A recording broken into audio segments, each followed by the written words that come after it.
Okay, here we go. Broadcasting live. This is KMA Talk Radio.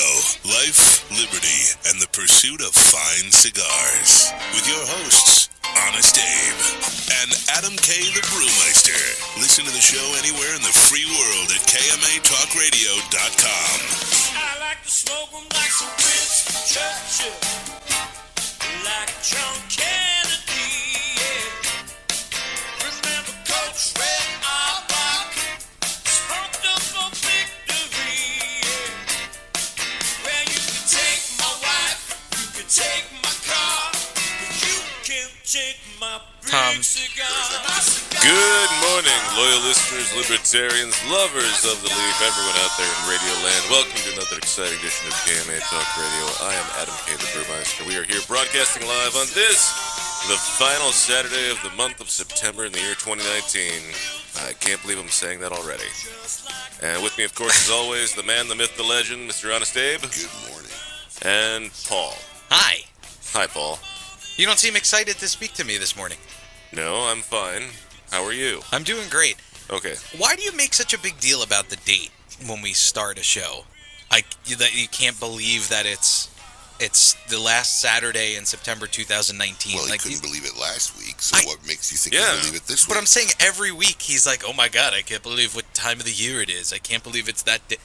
Is there a problem with that? He says that the third week of January. It's just weird. Yeah. It's already the January of 2019. So hey, oh wow, I can't believe the holidays are over. Wow, look at the time flies. It's it's just filler.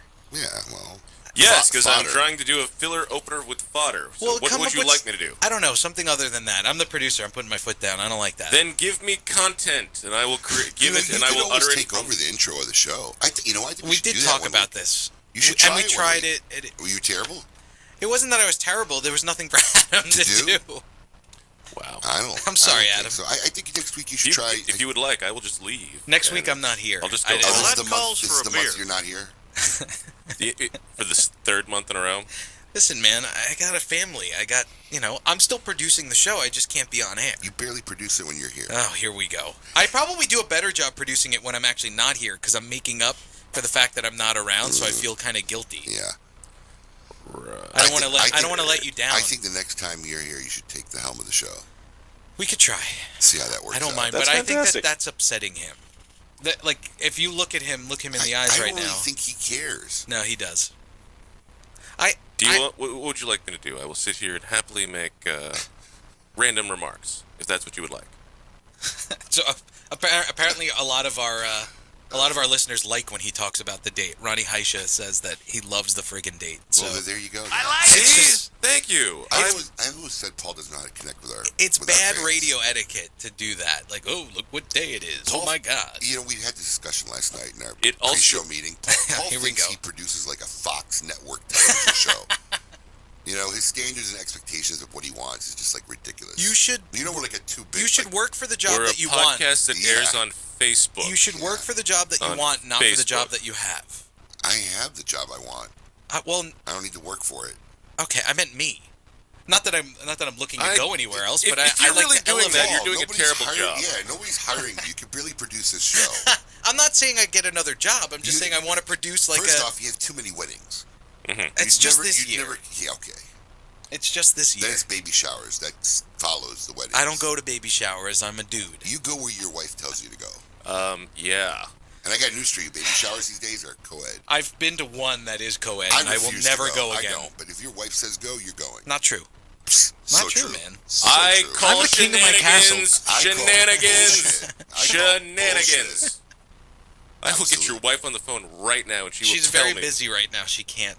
And she will can't tell me talk. that yes, she will direct you to go to any baby shower she wants you to. If you had my wife's number, I'd be very upset. If your wife tells you to do the hokey pokey, you would do the hokey pokey. I like the hokey pokey. There you have it. Turn yourself around, man. Yes. Steph, text me later. We'll talk about Text this. me later. Why do you have Stephanie's phone number? What are you, jealous? It's just weird. Do you really have Stephanie's cell phone number? I have her cell phone number. You do, but that's a different situation. What's different Because about your wife had it. That's how you got it. No, it's not how I got it. How did you get my None of your wife's cell business, phone number? but I didn't get it from my wife. And I don't think my wife has your wife's She cell does. phone. They text sometimes. Oh, do they? Okay. I mean, I could be lying. I thought they did. I don't know if they do. They talk somehow. My wife doesn't text with anybody. She does not seem like a texter. She doesn't, man. Yeah. I could text her something like 3 weeks later. She still hasn't seen it. Oh, is she the person that, like Vinny, that calls you as soon as you text them? No, she just doesn't even look at them. That's weird. She just wants to call and talk. She just doesn't look at the phone. Will ping and she just ignores it. Well, maybe that's just why, you. That's why that's everybody who knows my wife. That's why she's not my emergency contact. Oh, yeah. Absolutely not. Never will be. Whoa. Hold on. Who's your emergency contact? Not my wife. You won't say who. Is it Adam? I can't remember who it is. Is it Adam? No. It was Ron before he moved into Argentina, but no, it's not my wife. My wife's not my emergency. If my wife's my emergency contact, I'm dead. I'm just dead. So who calls and tells your wife that you're in the hospital if you have an emergency? Anybody. Your emergency contact? I get a better shot with anybody. I mean, seriously. Colin, you might be his emergency contact and not just know it. It could still be Ronnie. I don't know if I ever changed it now that I'm thinking about it. I would assume that it would be Adam because there's not like he's going to be busy at Adam any would time. be a more reliable emergency contact. He does pick up the phone every time it goes off. Adam, listen, I've called Adam like 11:45 at night just to like leave a voicemail to like ream him about something he did wrong. And he'll answer. And I'm thinking like, okay, I'm getting ready. I'm rehearsing what I'm going to leave on this voicemail, right? And he'll go, hello. I mean, like, he will, and you know when he sees that phone ringing at 11:45, it's not going to be a good call, and he will still pick up. Better to get it out of the way now than in the future. I do have to commend him on that. He does not duck a call no matter what. That's good for you. I duck calls all the time like it's my job. Well, not from you, of course. I'm a better person than you are, Paul. He's a bad liar, so he doesn't even try. He'll lie by omission. He just won't tell you stuff. Right. I mean, he just like won't bring it up at all. But that brings up an argument him and I have been having. I'll call him at 10:30. Be like, hello. I'm like, dude, you're supposed to be here half an hour ago. I overslept. Like he won't even see like, oh, my boss is calling me. It's 10:30. Let me act like I'm awake. Yeah, make some story. No, I overslept.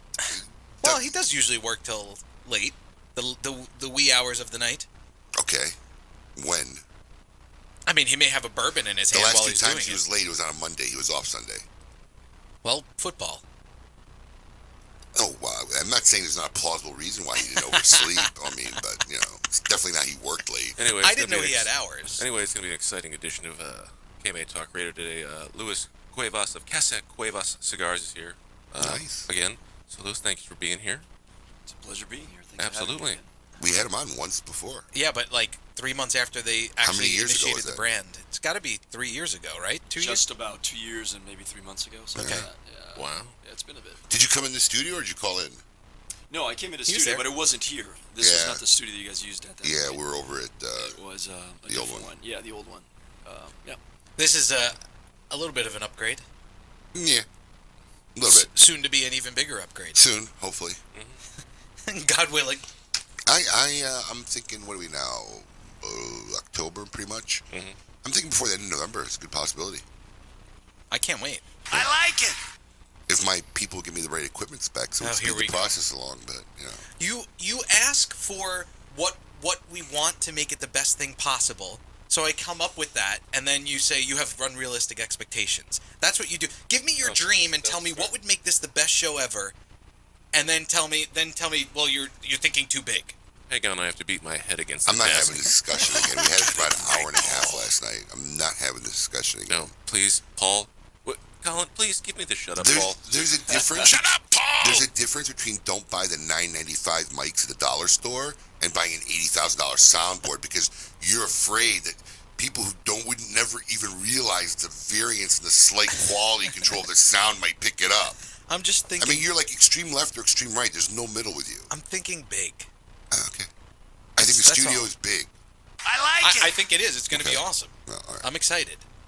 I figure if I ask for too much, that you'll give me what we need. Thank you, sir. May I have I'm another? going to give you exactly what you need regardless. So. Once again, Yes, sir. please shut up, Paul. Shut up, Paul. Thank you. Shut up, Paul. But you don't even know what you need. Shut We're having up, this big Paul. debate like last night. You guys aren't even, both of you aren't even sure what exactly We you have need. an idea, but we did say that we need help. Yeah, Yeah, well, get it. we are. Right. Adam's working on it now. Did Brian say he's got a guy? Yeah, He's coming we're to all the KMA meeting next, sound engineer next Thursday, I think. Brian's going to have him Are come we to having the a KMA meeting on Thursday? Oh, well, when Brian ran this by me at 9 o'clock at night last night, I said, yeah, I guess we could. not I thinking- think I could make it Thursday. Actually, That's Yeah. fine. I just won't be there for the show. That's you don't care. What a loss. Oh no! Crap! Darn! Well done, Colin. Well done. Yes. Anyway, it's been a fun and exciting week. If you haven't been hanging out in the news, of course, I know. Dude, I'm so tired of the news, man. Yeah. So, would you like to go into that? I don't On your know. Which overall part? arcing- your fact that you are over the news in general. Just over the news. I'm tired of it. I mean, Abe Soapbox Alert. they spent the last 4 Abe years. Soapbox Alert. I don't even know. I've stopped even trying to understand, right? 'Cause there's just no point. But, how many times are you going to try to impeach this president? I mean, the Democratic Party has just spent the last 4 years doing nothing, achieving nothing but trying to impeach this guy. I mean, I can't. And it's funny because every time you listen to them, you think, this guy's going to be gone. He's done. And then nothing ever happens. Well, I mean, that's politics in general, where everyone's always saying, But I'm going to do this, I'm going to But do at that. what point Guess what? Nothing they happens. always claim to have us. I mean, listen, I'm not defending Trump. I, in this situation, I don't even know because I didn't even want to read about it. But every time you listen perceptually, they always have the smoking gun. It's over. We got him. And then nothing happens. At what point does it just not become embarrassing? Well, I just think they look you would bad. think these people would have, actual shame and or loss of emotional We were feeling at all. We were talking about this last night on whether or not he really wants to be president at this point, right? Right. And that had they just shut up and let him serve his 4 years, he probably wouldn't have ran again. He's gonna go back to his billionaire lifestyle, going back But and forth to what? Mar-a-Lago. Open up the biggest presidential library ever in New York somewhere. There's no way this guy's not going to run again now. There's just no way. They've made it happen because if he doesn't run, then it'll look like they beat him out of office. Yeah, and he can't live with that. No, that he won't live with. So, I mean, it's just propagating this so much worse. I'm tired of it. I mean, do you even know? All I know is, the best post, it was a simple post, but some guy says, Donald Trump keeps punking the Democrats, Right, they think that he may have planted They this. think he leaked this on purpose because it's going to, unravel on Biden, who, by the way, we had a thing last night, right? Because I don't know how this guy is still in politics. I don't know how the Democratic Party, on any level, have not distanced have themselves. not distanced him, run him out like a witch hunt, right? And here's the perfect example. We're sitting having our meeting last night, and Paul is telling me how, I think Biden's a cool guy. I'm like, what? He seems like a fun guy. He seems, Well, nice, so do most funny. pervs and whatever. Yeah, on the outside, they all seem like fun. Until it gets a little too touchy-feely with the wrong person. But I'm telling you, so I'm having this conversation with him, and, Paul texts me sometimes in his proud fatherhood moments because he feels I could relate to him, which, I do. So I know his parental senses are kicking in now, right? Thinking as a father, as a parent. So he's telling me how cool. I said, are you nuts? So I start Googling every compilation video of Biden, and all we did was cringe for 20 minutes in the office last night. It was bad. I had not seen 90% of those. I saw one or two, and if those are all real, that is What do you disgusting. mean they're How real? are they not real? Come on, There dude. is video from the Paging president's common office. sense. Come on. I mean, no, they are real, and you know it. You know it. Listen, That CGI is can do a not lot of CGI. things. It's not CGI. CGI Get can do a lot of out things. right now. No, it is creepy. It is weird. It is so creepy. It's not just hair sniffing. It's rubbing kids' faces. It's going in 2 or 3 times on a child. Getting It's, under the armpit and putting yeah, it on the under side. the armpit, putting your hand on a child's Yeah. breast. I'm not making any of this the up. under the armpit thing is I really wish we weird. were making this up. I'm telling you, Paul was watching this, and this was his response the whole time. Ready? Oh no. Oh my God. Oh no. I didn't see that. Oh, I never saw that. I'm telling you, anybody out there who thinks this guy shouldn't be in jail, let me know. Because I just can't fathom it. As a parent, that grosses me out. Yeah. Because if that was one of my kids, I'd be in jail right now. Yes. I very would much. so be in jail. I would cold Do you cock think you could get to him in He would time? Do be you think that picking the his Secret chiclet- Service Well, would take you down first? No. Well, if I'm standing next to my daughter that he's fondling, yeah. Yes. You could get to him? When did I Absolutely. get to him? He's standing right next to I me. don't know. Secret Service is 10 feet away. He's Yeah. gonna turn around and clock him. That's it. I don't know. Listen to me. I may not get I'm a just second asking him. punch in. Yeah, but you he'd might be get at least He'd be one. picking his chiclets up off the floor. I'll tell you that much. They are very white and big teeth. I'm telling Yeah, you. his There's veneers no are way big. as a parent, and these parents are Those so, veneers are going out the window. and these parents are so delusional because they're so enthralled that they're meeting the vice president. They don't care. They're watching this guy fondle and grab. And how many times consistent in every video, right? The parents are right there. Not the parents right there, but he grabs the kid. Yeah. And then he manhandles the kid. Yep, Right? and they're trying to get away. The parents are trying to walk next to him for the photo, and he will grab the child 3 people away. Hey, little child, stand Pull in front her of in. me. Oh, yeah. And it's the standard pose. Stand in front of me so I can put my hand on your shoulders, so I can rub the hair back behind your neck, so I can rub your cheeks. I'm gonna so I can lean stick in and my try hand- like I'm gonna lean in and look like I'm trying to whisper something in your ear, but I'm Yeah. really being really creepy. It was the creepiest 20 minutes. And look, I'm getting goosebumps just thinking about it. It was the weirdest. So how is this not a problem? So I'm just done with it. I'm done with It's the media. definitely a problem. They're disgusting. Everybody's disgusting. They're all crooks. They all got problems. And I'm just tired of it. I'm tired of seeing these people every day talking about how they're going to impeach the president. Just ridiculous. Well, maybe you should just run for president. Yeah, we talked about that, dude. We did. You have to be really immoral and corrupt to run for politics. Anyway, moving on. The Cubs were eliminated from the playoffs this week. How do you feel about that? Shocker. Yeah. Listen, I'm a Cubs fan. Just because they won the World Series doesn't remove the 40 years of pain. You know, we look at that as a fluke. At least I do. At least you got it. I mean, You got the one. that's exciting. I'm good. That's my lifetime achievement. Exactly. You in got the one. sports. I'm You got the good. one before you died. That's I got all to you see need. it. Yeah. I remember where I remember where I was like it was a major world event. Oh, you know what? That's a good point because I do. I remember who I was hugging, who I was jumping next to, exactly where I was standing. that was Were a you eating long a Chicago game, dog? too. What? Were you eating a Chicago hot dog? No, dude. It was like 11 o'clock, 12 It was- o'clock at it night. was like past midnight. 12:45. Yeah, Maybe yeah. you would have had one flown in for the game. I don't know. No, not when they won. Yeah, they won and it was almost 1:30 in Yeah, the morning. it was real late. Because they had the rain delay. Yeah. That pushed it all back. Yep. And had it not been for the rain delay, they probably didn't win that game. Well, you know, sometimes things work for you, sometimes things work against you. So we It's just take 100% it. true. Oh yes, so true. Did you just burp? No, I'm laughing at Adam. It sounded like somebody He's burped. so Yeah. I did not. awkward. Oh, you're playing the sound bite Oh, of a was burp. that Adam burping? I knew on the I sound? heard a burp. Is that when Adam really burped on the air live? That was funny. He was like, "Bleh." Wait, play that. There it is.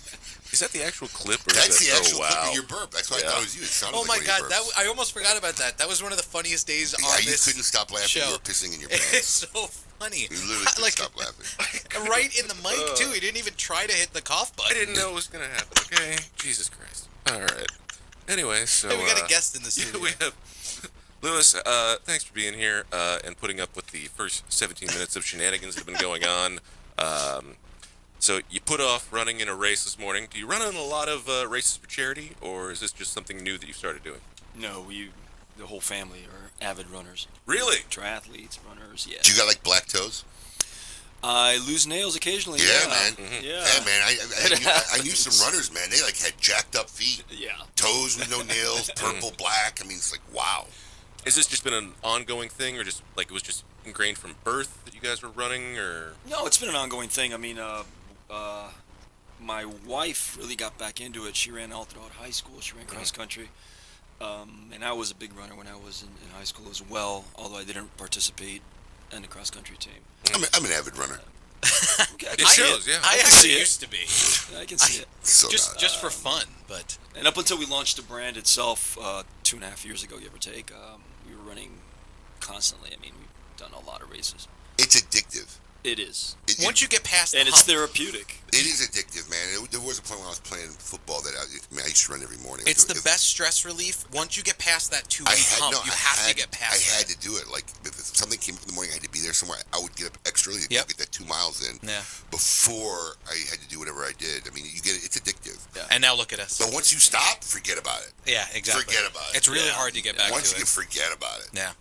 it's just not happening. And I have a great neighborhood with a running path and everything. You'd think I'd be like all gung ho to go and do it, but no. But no, you were sitting there with your pants My unbuttoned pants are again. unbuttoned because I'm too Is fat. he sitting in the chair with his pants unbuttoned again? I don't know the last time he had his pants buttoned. I don't Last think he night- can remember. No, Call last night. Biden. He might get excited. Last night. Oh, wow. He'd have less Gotcha, you resistance. sneaky than little Paul. bastard. Paul's already ready to go. No, I have a belt that keeps them together.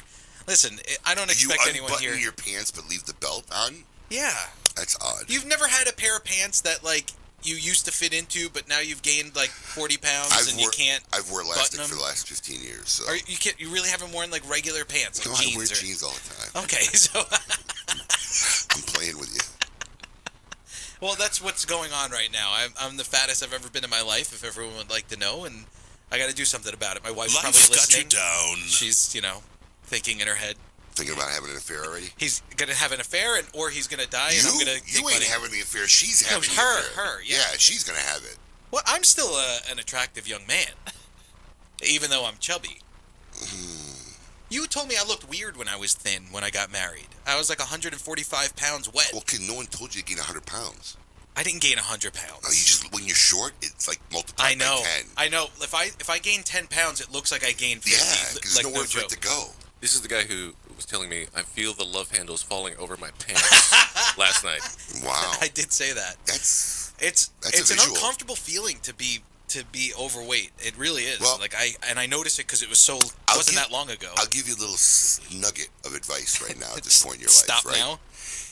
One of two things happens. Either you do something about it very quickly, Right. or that uncomfortableness goes away and it becomes very comfortable. But And, does your- eventually he's wearing a moo-moo around the house. I'm just telling you what's ahead for you, one way or the other. like my back hurts in the morning when I wake up, that kind of thing, and I think it's because my belly is. See, that's my problem. I think if I had more physical struggles, I'd be more inclined to be more adamant about it. Did you ever? No, because even when I was big, I've been athletic. I mean, I spent all summer playing tennis with my girls. Right, I you can still move, managed yeah. to be active, so I don't know. I mean, listen, I know I'm like now 47, so eventually the ailments are going to start coming if I don't like drastically, change my lifestyle. Right. But I think that's been the problem. If I had a little more motivating issues of, I got to do something about this, I might be a little bit more focused. Oh, maybe I I'll have stay them, and I focused still on it. haven't done anything about But it. I'm telling you, because you get comfortable, so you better start figuring out. Anyway, As we talk to a triathlete. This has been Life Talk We got here the on KMA. epitome of health next to us. Have you right ever now. been overweight in your life, Lewis? No. You've never. Wow. See, that's why. Is anyone in your family overweight? You don't have to tell us who, but are there people? Yeah, there's a couple. Some people just don't have that gene.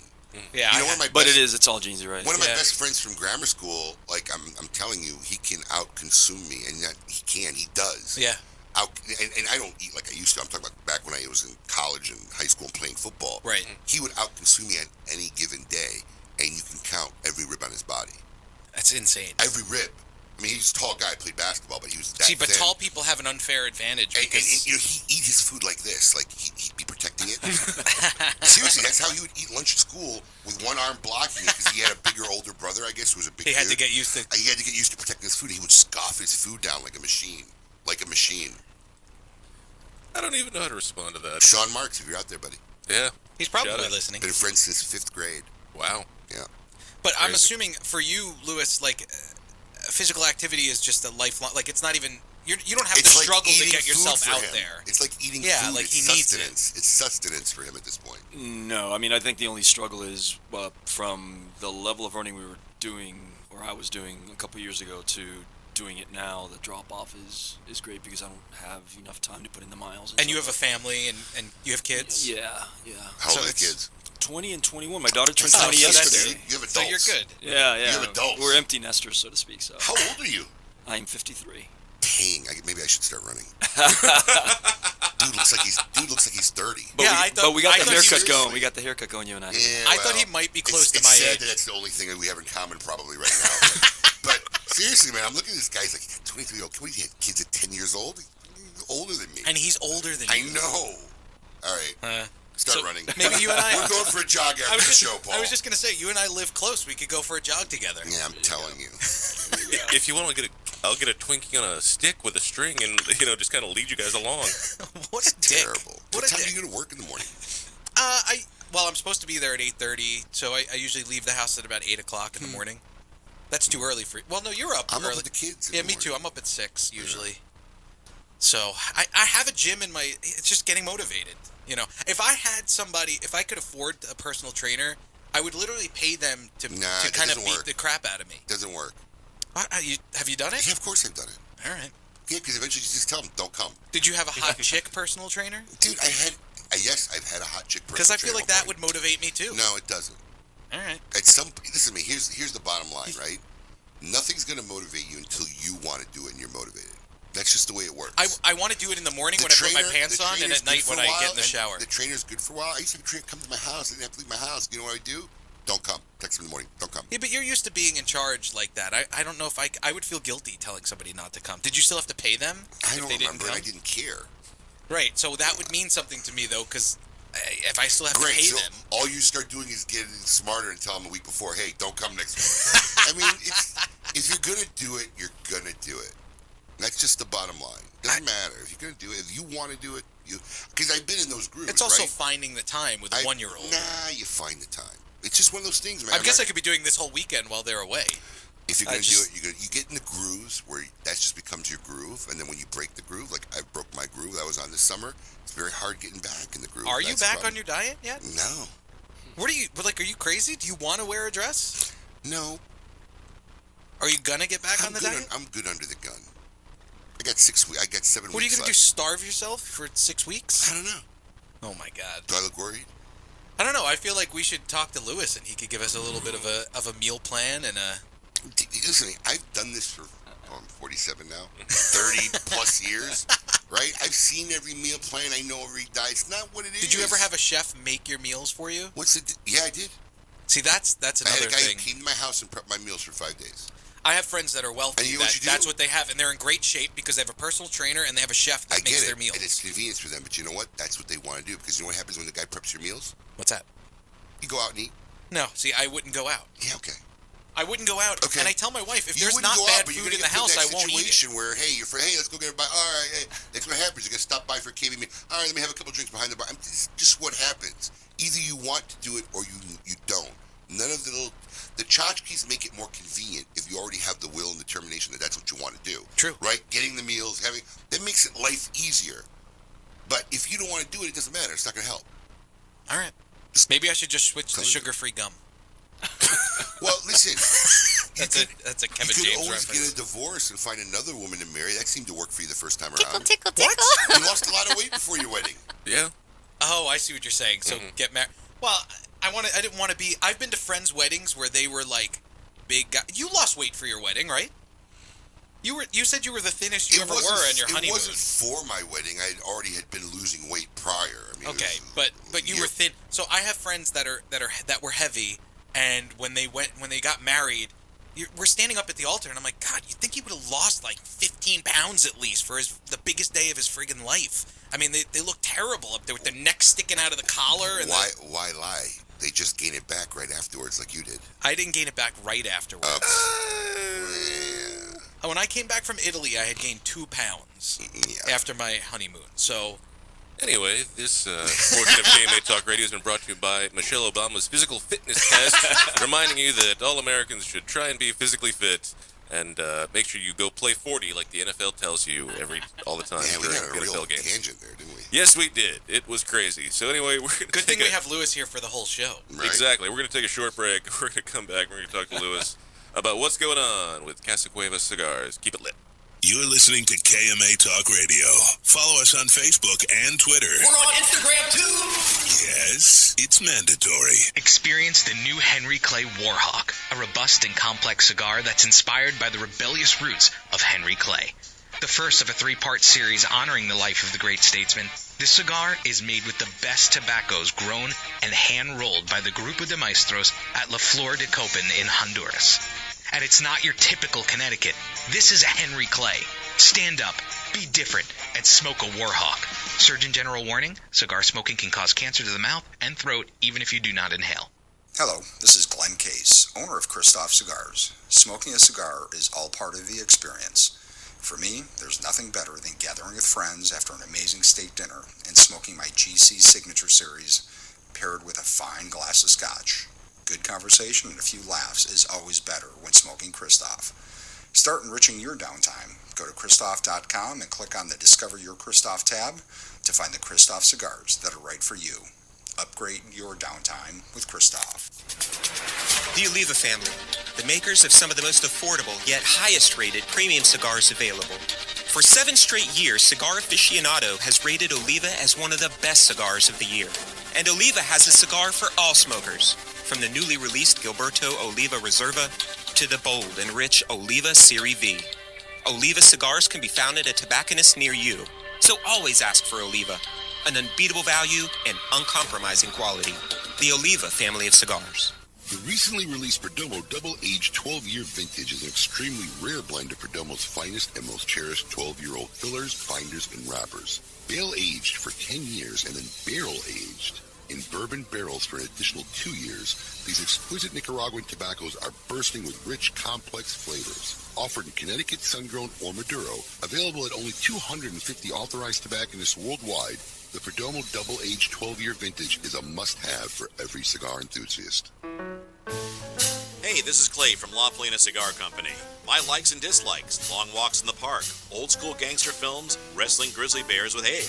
Dislikes: smelly feet, flight attendants with an attitude, and Friday afternoon traffic. What I know you will like is the La Polina family of fine cigars, such as Mr. Sam, Bronze Label, and our highly rated Classic Series. But let's not forget the limited edition Goldie. Quality forever. La Polina Cigars. Plasencia Cigars has been one of the world's leading growers of first-class tobacco since 1865. Today, Nestor Plasencia Sr., together with the fifth generation of the Plasencia family, continue the legacy. With over 3,000 acres of quality tobacco fields, they are makers of quality cigars, including Alma Fuerte, ranked among the top 10 cigars in major publications. Find them in your local premium tobacconist stores around the country. Plasencia Cigars, perfected for more than 150 years. Yours to enjoy now.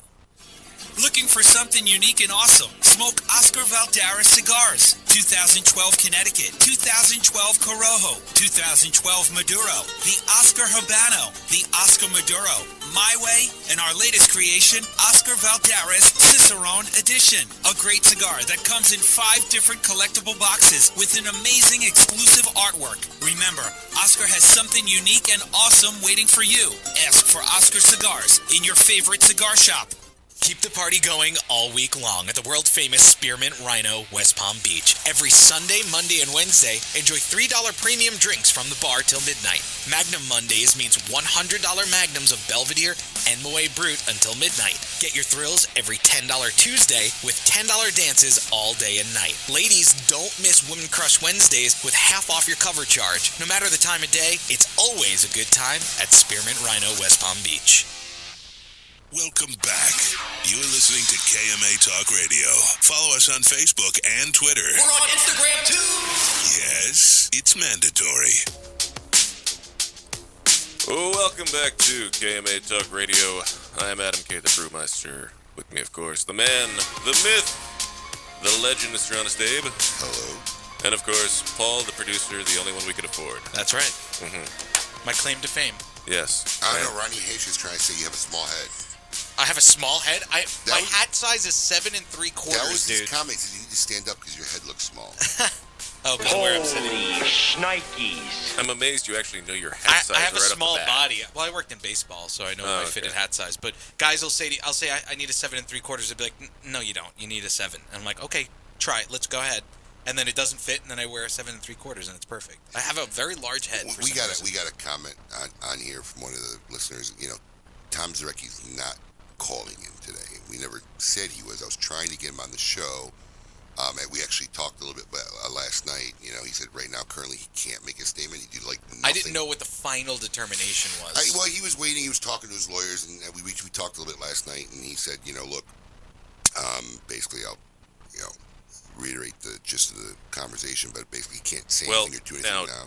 Do most of the listeners actually know who he is just, and what the story is, and should we reiterate? That's the Z-Man story, who's a longtime employee and writer, and had his CI, is it? Well, no, famous and cigar advisor. Yes, and he was a very outgoing, outspoken, very well known without the industry. Had a good following. Had a podcast, right? Had or a video? podcast show, article. I mean, very, very media heavy, and I guess he had gotten fired, and supposedly, allegedly. It's not allegedly, actually. I'd spoken to somebody and who was there when the text came through.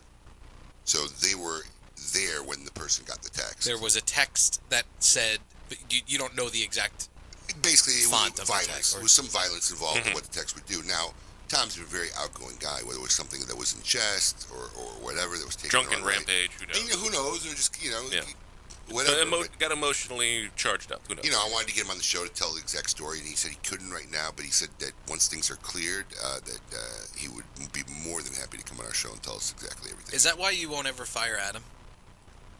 No. Not at all. Okay. I feel like he'd still show up every day. If you fired him, he'd still show up. Adam is a very loyal guy. I agree. I don't fire loyal people. Okay. You know, just because he's emotionally unsound or, you know, can't communicate, would walk right past the fire with a glass of water and not even, like, react. It's not really fire-worthy. It's just that you have to learn to work around his inadequacies, his handicaps. Anyway, with all of that said, it's time for what we consider to be our favorite part of the show. I want all of you to get up out of your chairs. I want you to get up right now and go to the window, open it, and stick your head out and yell. It's time to meet your maker. This week, KMA is pleased to welcome back Luis Cuevas of Casa Cuevas Cigars. After decades of manufacturing premium cigars for other notable brands, Luis decided the time had come to produce and market a high-end premium cigar that would bear the Cuevas name, and Casa Cuevas was born. Slow down. What? Thank you. You always seem like you're trying to rush through that. Slow down. Well, he wants to get to the meat and potatoes of the segment. All right. Yeah. And besides, Paul wrote this, so it's not that good. Wow. Okay. Actually, one of Lewis's guys wrote it on his website. Sorry, my apologies to one of your website guys. Anyway, Lewis, welcome back to KMA Talk Radio.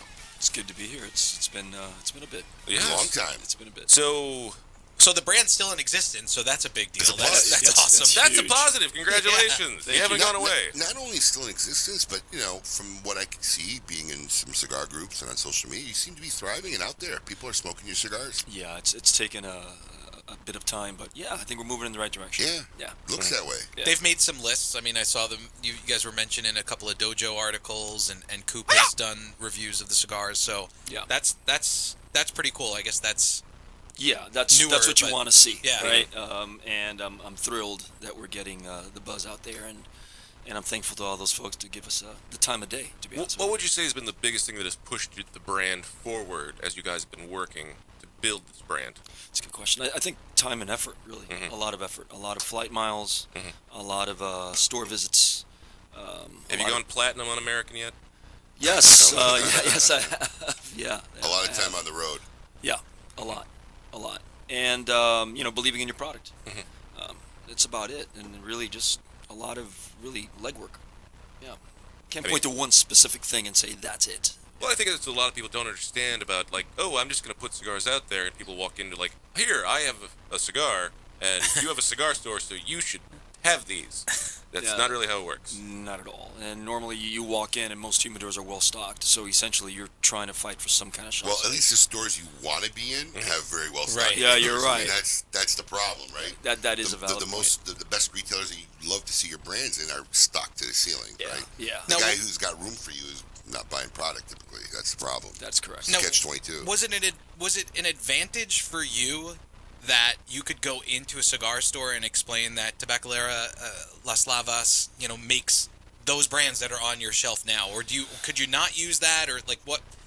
Tell us how that factors in. It's an advantage, I guess, because the stores see you as someone who has a factory, and so therefore, chances of you having that product be consistent, if they happen to like it, which I hope they do. Right. It's a good thing. And it also gives a legitimacy if they're carrying certain brands and they're familiar with the brands that they're there, and you're manufacturing them. They're saying, okay, all right, this is a company that's been around for a while, and now they're launching their own line. If sometimes, which happens, stores carry certain brands that they don't care for, but some consumers do, then that could sort of backfire, because the idea would be, oh, you make this one, but I really don't like that one.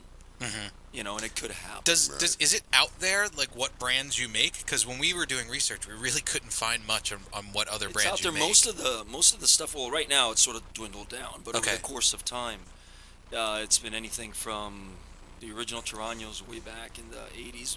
My dad and my uncle and Carlos Taraño Sr., who was, I think last time when I was on the show, I spoke highly of the Taraño family. They're just phenomenal people. Mm-hmm. From way back then, we did cigars, or my family did cigars for Villiger, Dunhill at one point, La Perla Habana.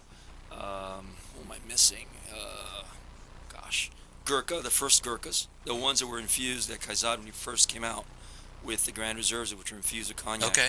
That was my family as well. So it's been Peterson of Dublin once had cigars. We were doing cigars for them. So it's been a bit. But my dad and my uncle went separate ways, and a lot of these other folks, let's say the La Tiranos, they moved on, got their own factories, and with them went a lot of the brands that they have brought to the table. Right. Is that one of the reasons why you made the move to start making your own family brand? Was that output dwindling? That we have the rollers, and might as well. That's part of it, and Logistics. I think ultimately you look at a brand, and that's where value lies. So if you have a factory, and I am making Abe's cigars at my factory, and Company X buys all of Abe, right? Yeah. So now Company X meets the existing purchase orders, but Company X also has its own factory, so why would they need mine? Right. And that could happen. I mean, the value of the brand is in obviously having but it's also 10 times the headache. Yes. Because prior to you're making brands and you don't care what happens, You don't right? care. They're sold. You Whatever don't you care. make is gone. Right, the order's in, and you want them to be successful because he wants to continue business, but he doesn't have the burden of the headache of selling them once they're made. Right. Yeah. Now you've taken on that lovely headache of dealing with the retailers and traveling Yes. around the country trying to get your brand in stores. I mean, the best part is once you're there, and then everybody at the shops, from the retailers themselves to the people that frequent the shops, it's just a really great business to be in. Everyone's so darn nice. Company is The definitely business included. and the lifestyle, that's what drew me to the business. I Yeah. love the lifestyle. Yeah. Lifestyle's great. But in the 2 decades now plus I've been doing this, it's the model of sustenance and maintaining and building a brand. And even it's been virtually, it's gotten 20 times harder for a manufacturer. And if as a retailer you haven't found outlets or venues to move dead weight, and back in the days, dead weight, and that's why I hate kind of using this word sometimes, dead weight, or I hate saying that we're cutting a line or cutting a brand, because back in the day that was a symbol of a bad cigar, a bad brand, right? We have grab bags, we sell grab bags, those are all cigars that are terrible, right? My grab bags are made of stellar cigars that we sell nowadays. It's just they're not selling. They're not selling. There's so much new stuff, even amongst all the FDA stuff, there's new stuff coming out on the reg. Yeah.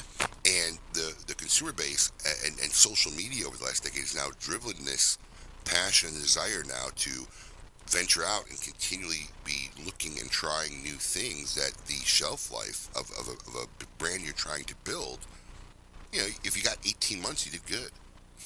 I mean, that's really the arc right now. It's about 18 months. Some of them don't make it 6 months. I wish we were joking. Yeah, some of them don't make it 6 months, when you bring a brand in. And some of them, if you got 18 months, you did good. And then wherever you could plateau after that, if you have a sustainable brand, you've done well for yourself. You mentioned that to Lewis last time when I re-listened to the show. You were honest with him. You're like, I hope to see you in a couple of years. I hope we talk about this again in a couple of years. It's hard. Cause it's cool that you are back. Yeah. That's awesome. Well, and I feel blessed to be back, but I think the difference is... Go ahead. No, part of the difference for him was this. He's not a line cook who just says, I want to have a brand today. Which is a lot of those guys you don't see back in another couple of years, right?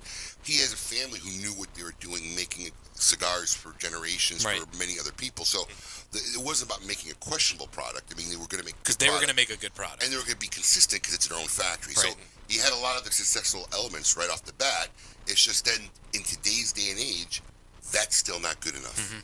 Because if you don't know how to market, get it out there, there's so much out there, and putting it in people's hands, you can have a great product and still it may not sell. Or as he even said, putting boots on the ground and getting out there and pushing the pavement, as they say. And it's not easy to get boots on the ground. I'll tell you, it's not easy as a young or new company to hire your own in-house, because that's ultimately what everybody would like, right? Yeah. People who work for you, who bleed your company's brand, whatever. No. So then you get to these independent brokers, which is probably, I can count on my one hand, maybe two, of good independent brokers across the country. That's right. Valid point. So you got this independent broker who's repping 10 other companies who hopefully will like your brand and squeeze that somewhere in his presentation of excitement. Or the worst problem is if you give him the extra couple of points, he's going to push it a little harder, or what it is, but then you're losing more margin. It's a lot. And then you got to hit the road, which takes its toll on anybody.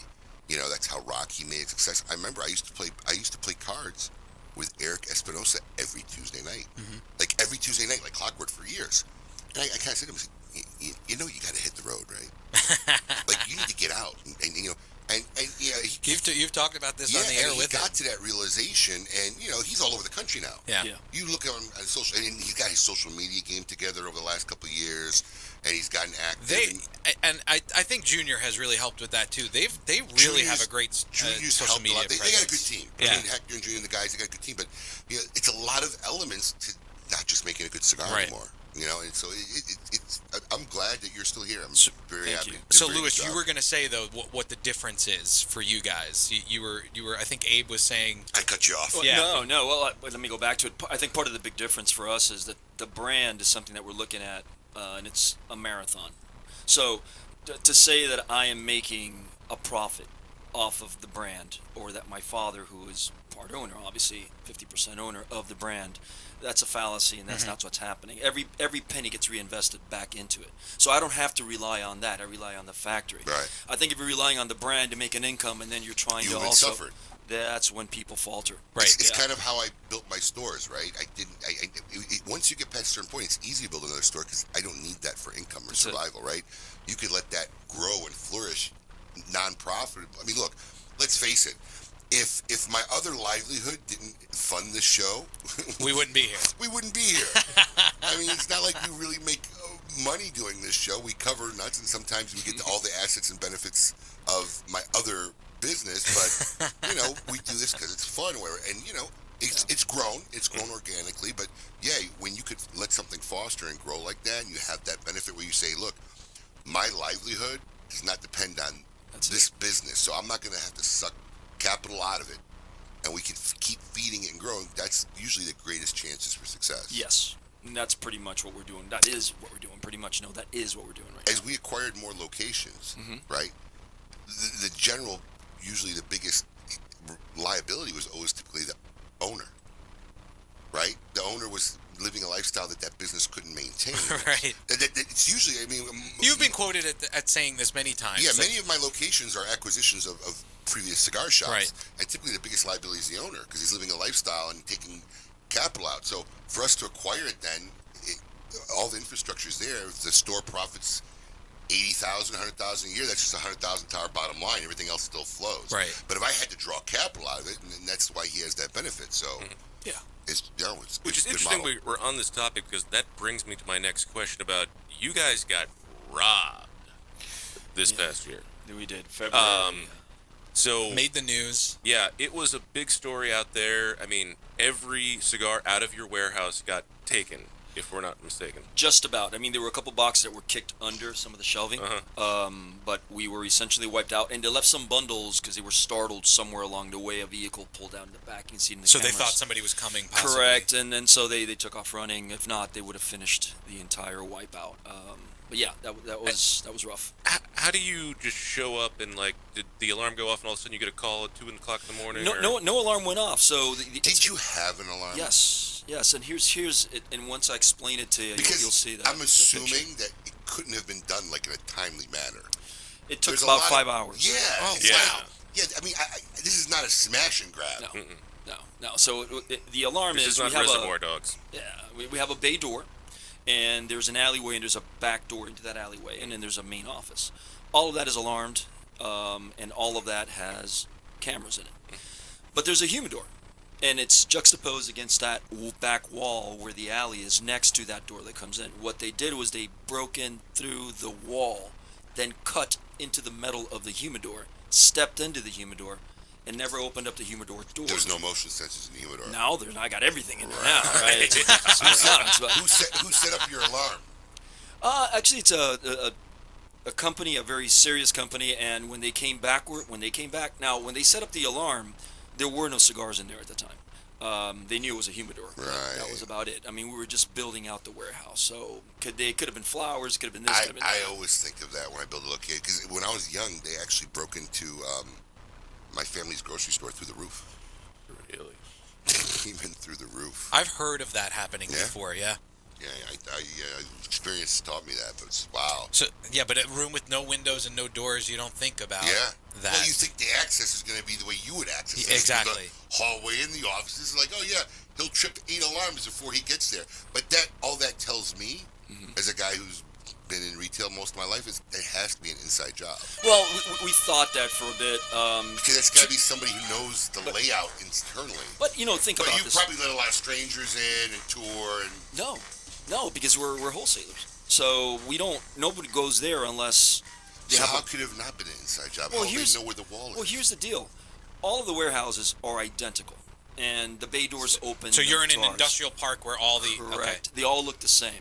So if you're walking by, you see the cigar sign, you see the humidor against the wall. It's a big chance for somebody not to know that there's no motion sensor in the humidor. Well, I think the way the police explained it took so long because they break the hole and they cover it up and then they took off to see. Then they came back and they cut the hole inside the humidor They kept area. waiting to see if they would trip something. I believe so. That's why it took so long to do that. So this isn't a couple of kids or like, you know, Dude, this isn't like a real this is major 7 money. dudes. real deal. This is like a Lufthansa heist. It was 7 This guys. is Ocean's 11. Yeah. Really well organized. A Lufthansa heist. That's a Yeah. great. Yeah. You like that reference? Ocean's Yeah, I 11. like that. Oh, yeah, good Goodfellas reference. Very good. Very good. Painful. Well done. Goodfellas, Ocean's 11. So, so what happens next then? So they get in there. What's your immediate reaction? What do you do? Because You now gotta this be is How do you Shot. respond to that call? Yeah. So I just want to get it straight. No alarm is tripped. No. Were the police called, or did you guys just show up for work that day, unlock the office, and then walk in the The room? gentleman that owns the entire building behind saw it, the hole. Well, he saw the hole, exactly. He contacts Gabriel Alvarez, who's my sales director, and shout out to him, he's phenomenal. And then I was on my way to the office early, so Gabe sends me a picture that this guy had sent him. Oh my Wow. God. And they're strewn all over the alleyway were some boxes and whatnot. It'd been raining all night, by the way, as well.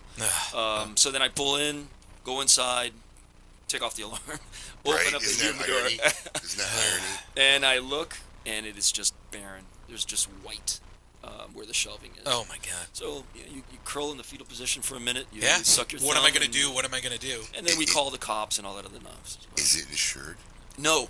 That's Well, here's what happened. Ow. We had just moved in about a month earlier. So around November we buy the building, then we sort of revamp it, and by January we get all in. This is in February.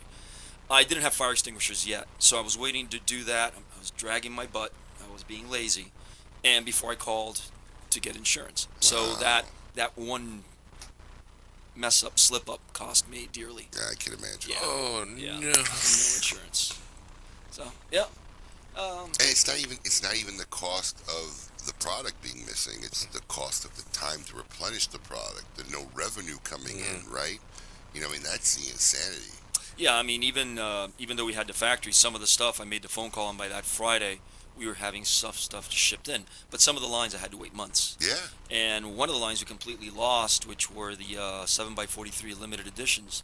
The boxes were numbered, and they came out of sequence to us from the factory. So It's got to show up somewhere. No Well, that's one's- the next question. Yeah, Has no anything one- shown up? No.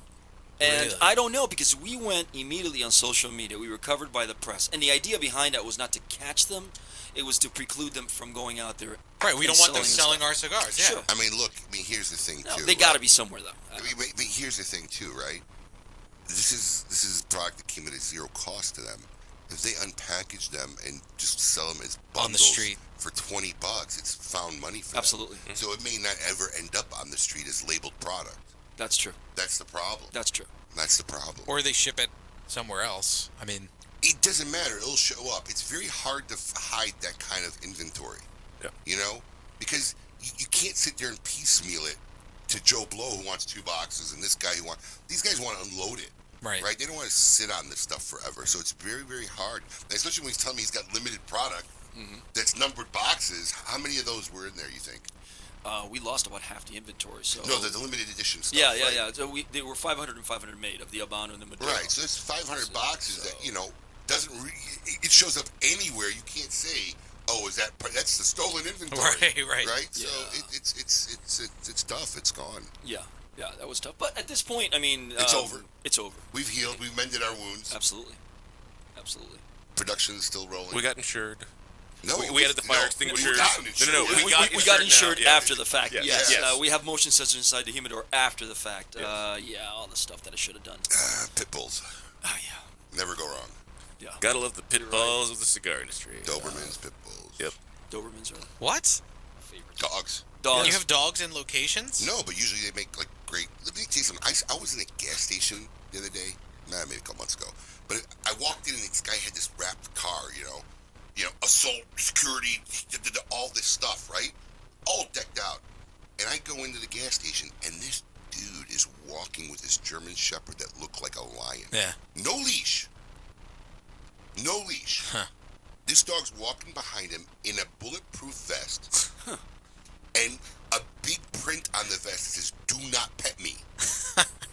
And this dog didn't budge. It stayed 1 inch from the left of his leg. When he stopped, it stopped. I'm just telling you, man, those dogs, when they're trained like that, badass.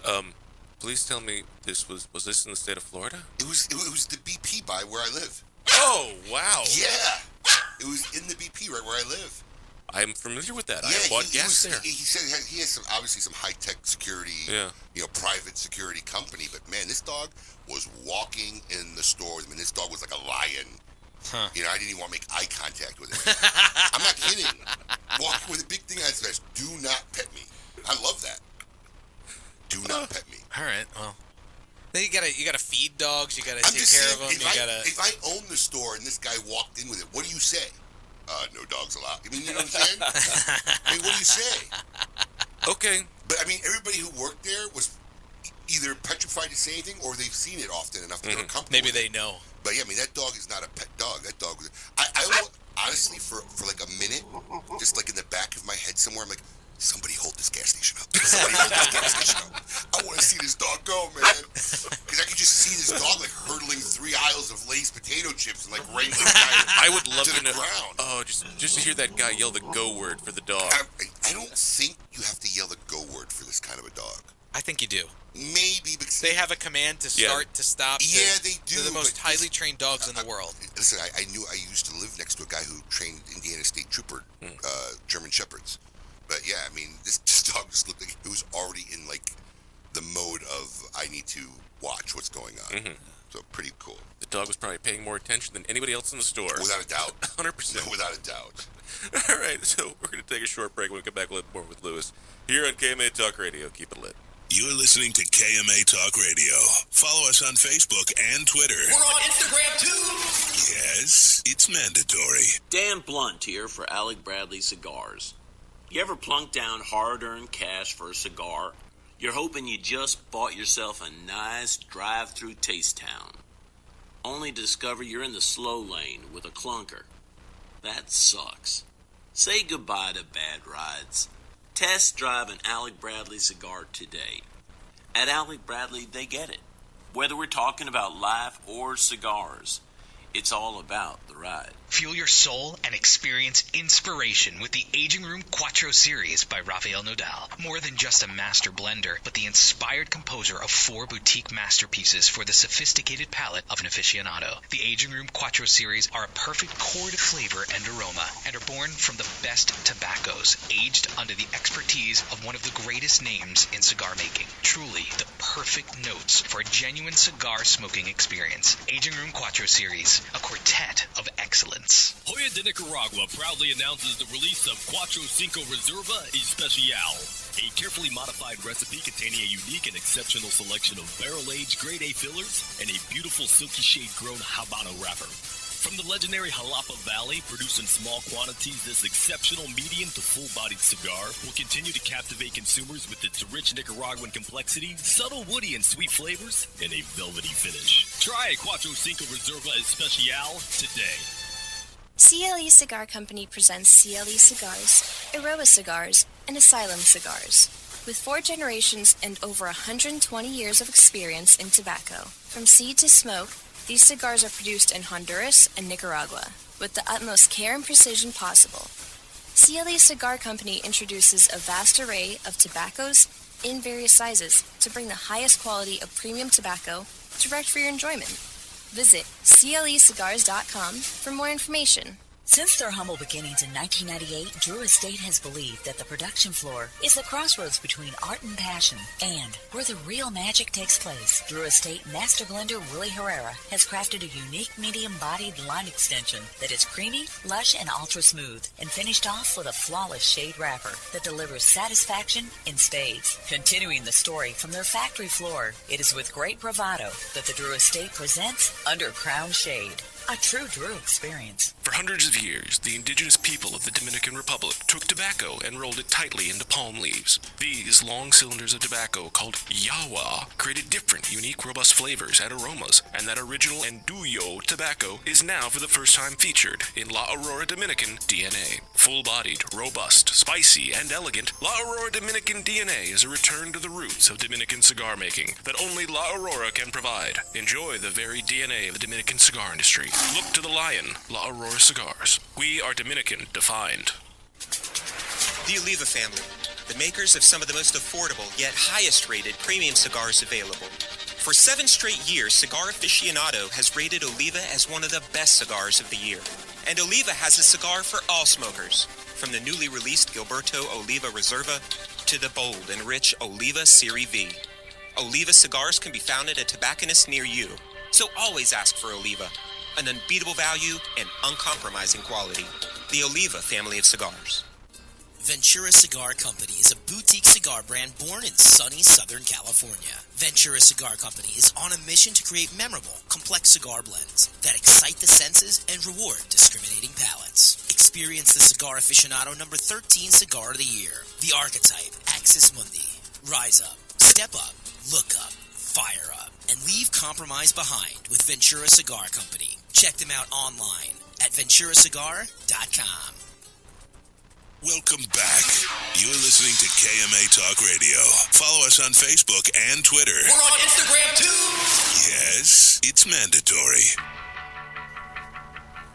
Welcome back to KMA Talk Radio, broadcasting live here in lovely South Florida. I am Adam K. the Brewmeister. With me, of course, the man, the myth, Mr. Honest Abe. What's up? And, of course, Paul, Hi. everyone's favorite producer. Everyone's favorite?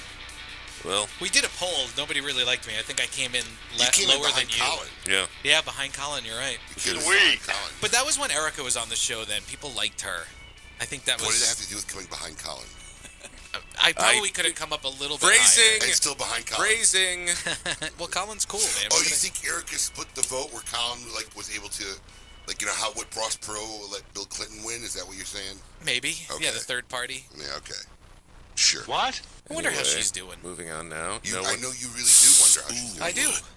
I know Paul spends time at night thinking, I wonder how she's doing. I wonder what's going on. You don't think about people? Erica. No. Oh, we still have those. No, I really don't. All right. I just like to know.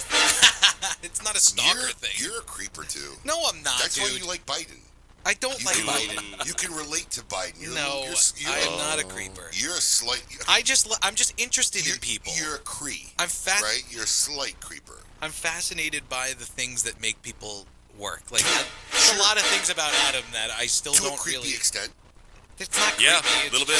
A little bit creepy. Yep, a little bit. Yeah, Adam, a little bit. Last night he was really uncomfortable with me. Nope. Were you creeping? Yeah, and I called him on the way home. What was he creeping? No, we can't talk about it. But I'll tell you this. Wow. It's something that I think he's lying about. We don't have to mention names or what we're talking about. Nope. He just Anyway, we have Luis confirm nor Cuevas deny. of Casa Cuevas Cigars here. Wow. Mm-hmm. You know I'm gonna put my reporter hat on now and have to dig into this. Well, he's not going to do it on the air. Nope. So Okay. it's something we don't listen. We have our limits on the air, right? So anyway, I would like to get into the Cuevas' first full-bodied cigar, the La Mandera. Am I saying that right? La Mandaria. Nandaria. There you go. Yes. Okay, so that was this launched at the what is now the PCA this year. Yeah, it was. It was launched then. So we'll get into that a little later, but let's talk about the cigars first. Okay. So What made you introduce something and say we'll get to that later? About the PCA. Okay, we're going to get into PCA. Okay, it threw me off. Okay. I said we're going to get into PCA later because it was launched at PCA. Got it. But I I want to talk about the cigar. said I want to talk about the cigar. We'll get into PCA I was later. saying, it really wasn't good radio form there, but now I got you. I was a little confused. All right, you were distracted. It was a knuckleball. Let's talk about the cigar itself. Let's talk. Yes. So why now go into a full-bodied cigar? Well, how did obviously this came out? You know, you guys got robbed, as we talked about in the previous segment, and you needed to rebuild, recreate inventory, and then let's create something new and put something completely different out on the market. Well, almost yes, but no, right? So Okay. We try to come up with something and capitalize on the fact that we have just been completely just wiped out. So as we're trying to maybe make a bit of a pun and make a joke out of, my son says the principal tool used to break through this wall, and we got this on video, was a sledgehammer. So he goes, why don't we come up with a cigar called a sledgehammer? And then thinking back on the way my dad reacted to the robbery, which was, hey, you know what? I'm going to ship you what I got. We'll work on this. We're going to get it together. Sort of like that resilience kind of thing. So it all kind of all worked together. And then you can't have a cigar called the sledgehammer and make it the softest, lightest cigar in the world. So you had no choice but to come up with something a little more I'm assuming there's no residential anywhere near this. No. Yeah, because I mean, busting through the sledgehammer is not the quietest. No, and then they use process. a cutting tool to try to get through the rebar. Wow. So they came back with that as well. Rebar. Oh, yeah. Wow.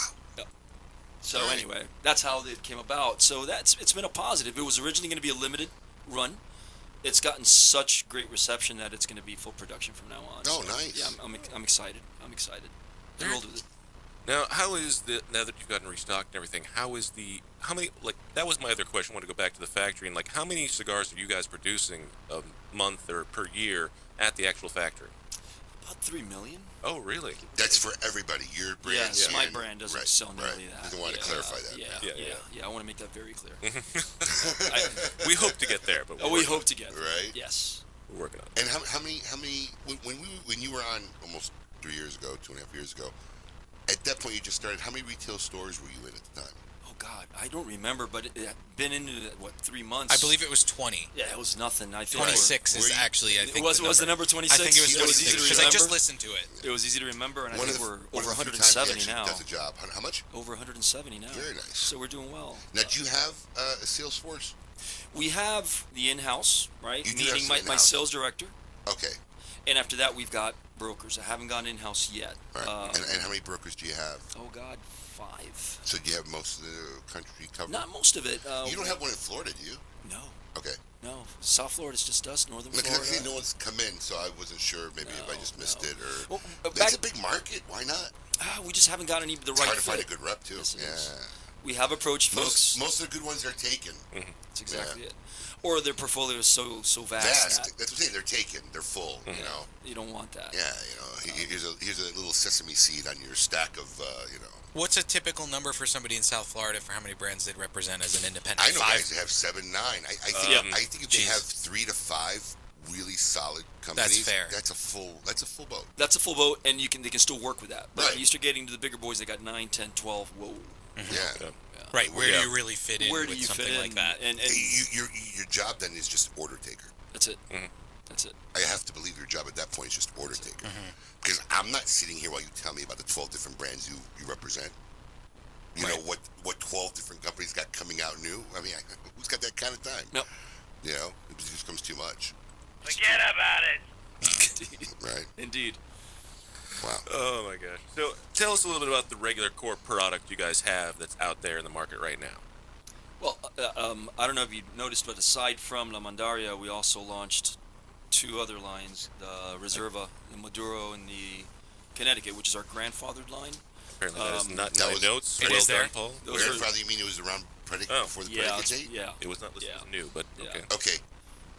Is that a predicate blend, you mean, or is the brand actually a predicate brand? Both, right? So Because I always thought your company was 3 years old. no, but the factory's been around for 30. But the factory was making. It doesn't have your name on it. It's an old Once upon a brand. time, it had my name. It was called Cuevas Habanos, and Got then my it. uncle and my dad had that. It faltered because they were not into this end of what I'm doing now. Right. So what you're doing now is 3 years old, but they had made an attempt to do something Way back predicate when. time. And then it turns out that I couldn't register Habanos, but I could register Reserva. Right. And the loophole is you can still have that predicate blend, predicate brand, and you can rename it. You can't redo the blend, but you can Right. rename it whatever you want to. So that's how that came about. Or So you the can do that blend- now anyway, but Who knows? That might change in the future. That could change. So Yes. you can have a blend from a different company and take that blend and rename it under a different company name, or no, because it's the same ownership, so it's a different name. This is all still in the hypothetical Right, stage. so who knows? Correct. Yes, it is. The consensus We need is- Mr. Herrera. The consensus is that blends that are predicate blends, meaning they existed, the blend Before, existed, right. which how anybody can prove whether or not something's a predicate blend, I have no idea. Write on a piece of paper and date it. Done. Okay. But if it's a predicate blend, you could come out with it without having to file the same kind of paperwork as if you were making a new cigar. Right, okay.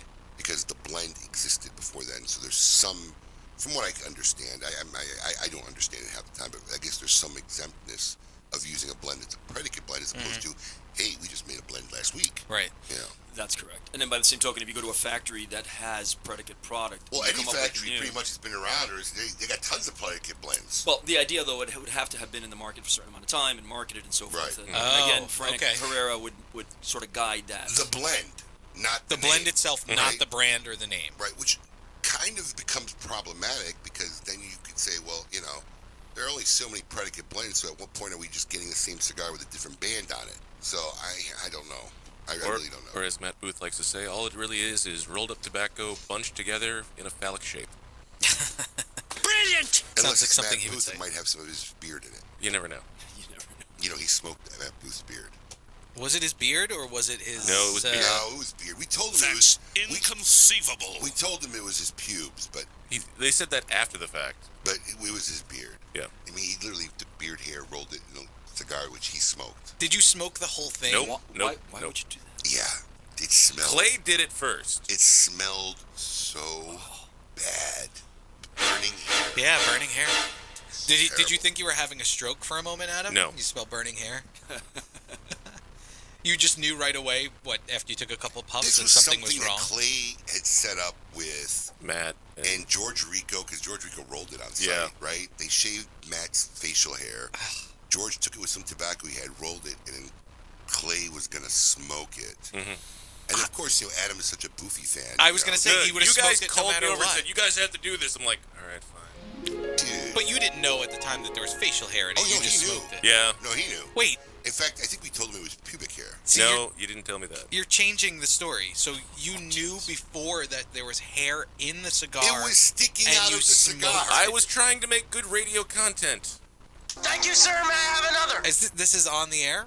I have to find This it. is a live Great Smoke. I've Yeah. never One of heard the Great that. Smokes. That was at the German Club, yeah? First German club. That's I went to. Boofy. That's Boofy knowing that he can get Adam to do anything he wants. Pretty much. Ugh. Boofy could probably get Adam to do a lot. I think so too. Now I'm questioning Adam. Now you're questioning him? Really? Anyway, we're still here with Lewis from Casa Cuevas Cigars. We go on tangents a lot. Sorry. Yeah, that's okay. This is what we do. This is all quality radio. Anyway, so now that you've done, 2 new blends, are you guys working on other new stuff that you're going to try and push into the market, or are you just going to focus on the core of what you have and work from there? We've got to focus on the core and have it get some legs before you come up with something new and new and new. I'm not saying by next July, or whenever the IPC Pro lands again, late June, early July, we may not have something. But right now, the idea is to have this take hold, which is why I didn't launch the Cuevas Reservas until almost 3 years after we had first launched Casa Cuevas. I wanted it to get some roots, get some grounding, and then come up with something new and so forth and so on. So that's the game plan. I don't know if it'll work. What are you finding your biggest hurdle to getting into new retail doors to be? 'Cause at least now your name's kind of out there, right? Well, people are hearing it, they're seeing it. Now. I think when you came on my show before, I'd never even heard of the brand. So, but what are the hurdles you're still finding yourself going through? The lack of consumer walking into a well-stocked humidor saying, I want a Casa Cuevas. So you get that hurdle. So the individual says, listen, I don't want to work hard at selling your product. I like it. I like the price point, blah, blah, blah, blah, all that kind of good stuff. But if I put it here and Mr. X walks in, will he ask for yours? Because I don't want to do that. So how do we circumvent that? When we have the good brokers that we have and we make that deal, then we promise you, Mr. Store Owner, the cigars will be here, let's say, next Wednesday. All right, Thursday, he's going to walk in, this broker's going to walk in, he's going to do a cut and light, he's going to work your humidor, he's going to Put get the it in cigar in people's people's hands. That's it. And then beyond that, then I'm super confident that once you smoke them, Do you want to have you're some going to more? want another one. Right. And I always tell people when they come and they meet me at events or whatnot, listen, I don't want you just to smoke my cigar. I get bored of my own stuff. I want to be part of your repertoire. Isn't I that want the to be truth? part of your Most guys won't admit it, but isn't that the Oh, truth? of course. Right? You know, Of course. want to try something else. Yeah. Well, you got into this business because you like the product too, right? Like, I mean, why can't you admit? You know who?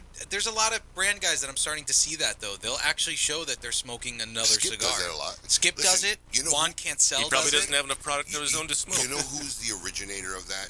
And if anybody could tell me I'm wrong, let me know. Jonathan Drew. Yeah. Yeah. Jonathan Drew would, like, at events, because social media wasn't that big, you know, that long ago, right? But he would always be on boards, on bulletin boards or events, because I'm going back to when bulletin boards were popular, right? He would have a Camacho cigar. He would talk about this. Jonathan did that earlier than anybody else I knew. Huh. Yep. That's just a confident guy. He just, hey, this is what I like. This guy makes good cigars. I enjoy it. I smoked it. So that was the earliest. And I remember as a retailer, I'm like, really? You know, because I had never seen this done before. I mean, this doesn't sound like smart marketing, right? But it's honest. It's just honest. I'm a smoker. I'm a cigar smoker. I enjoy these. And, right.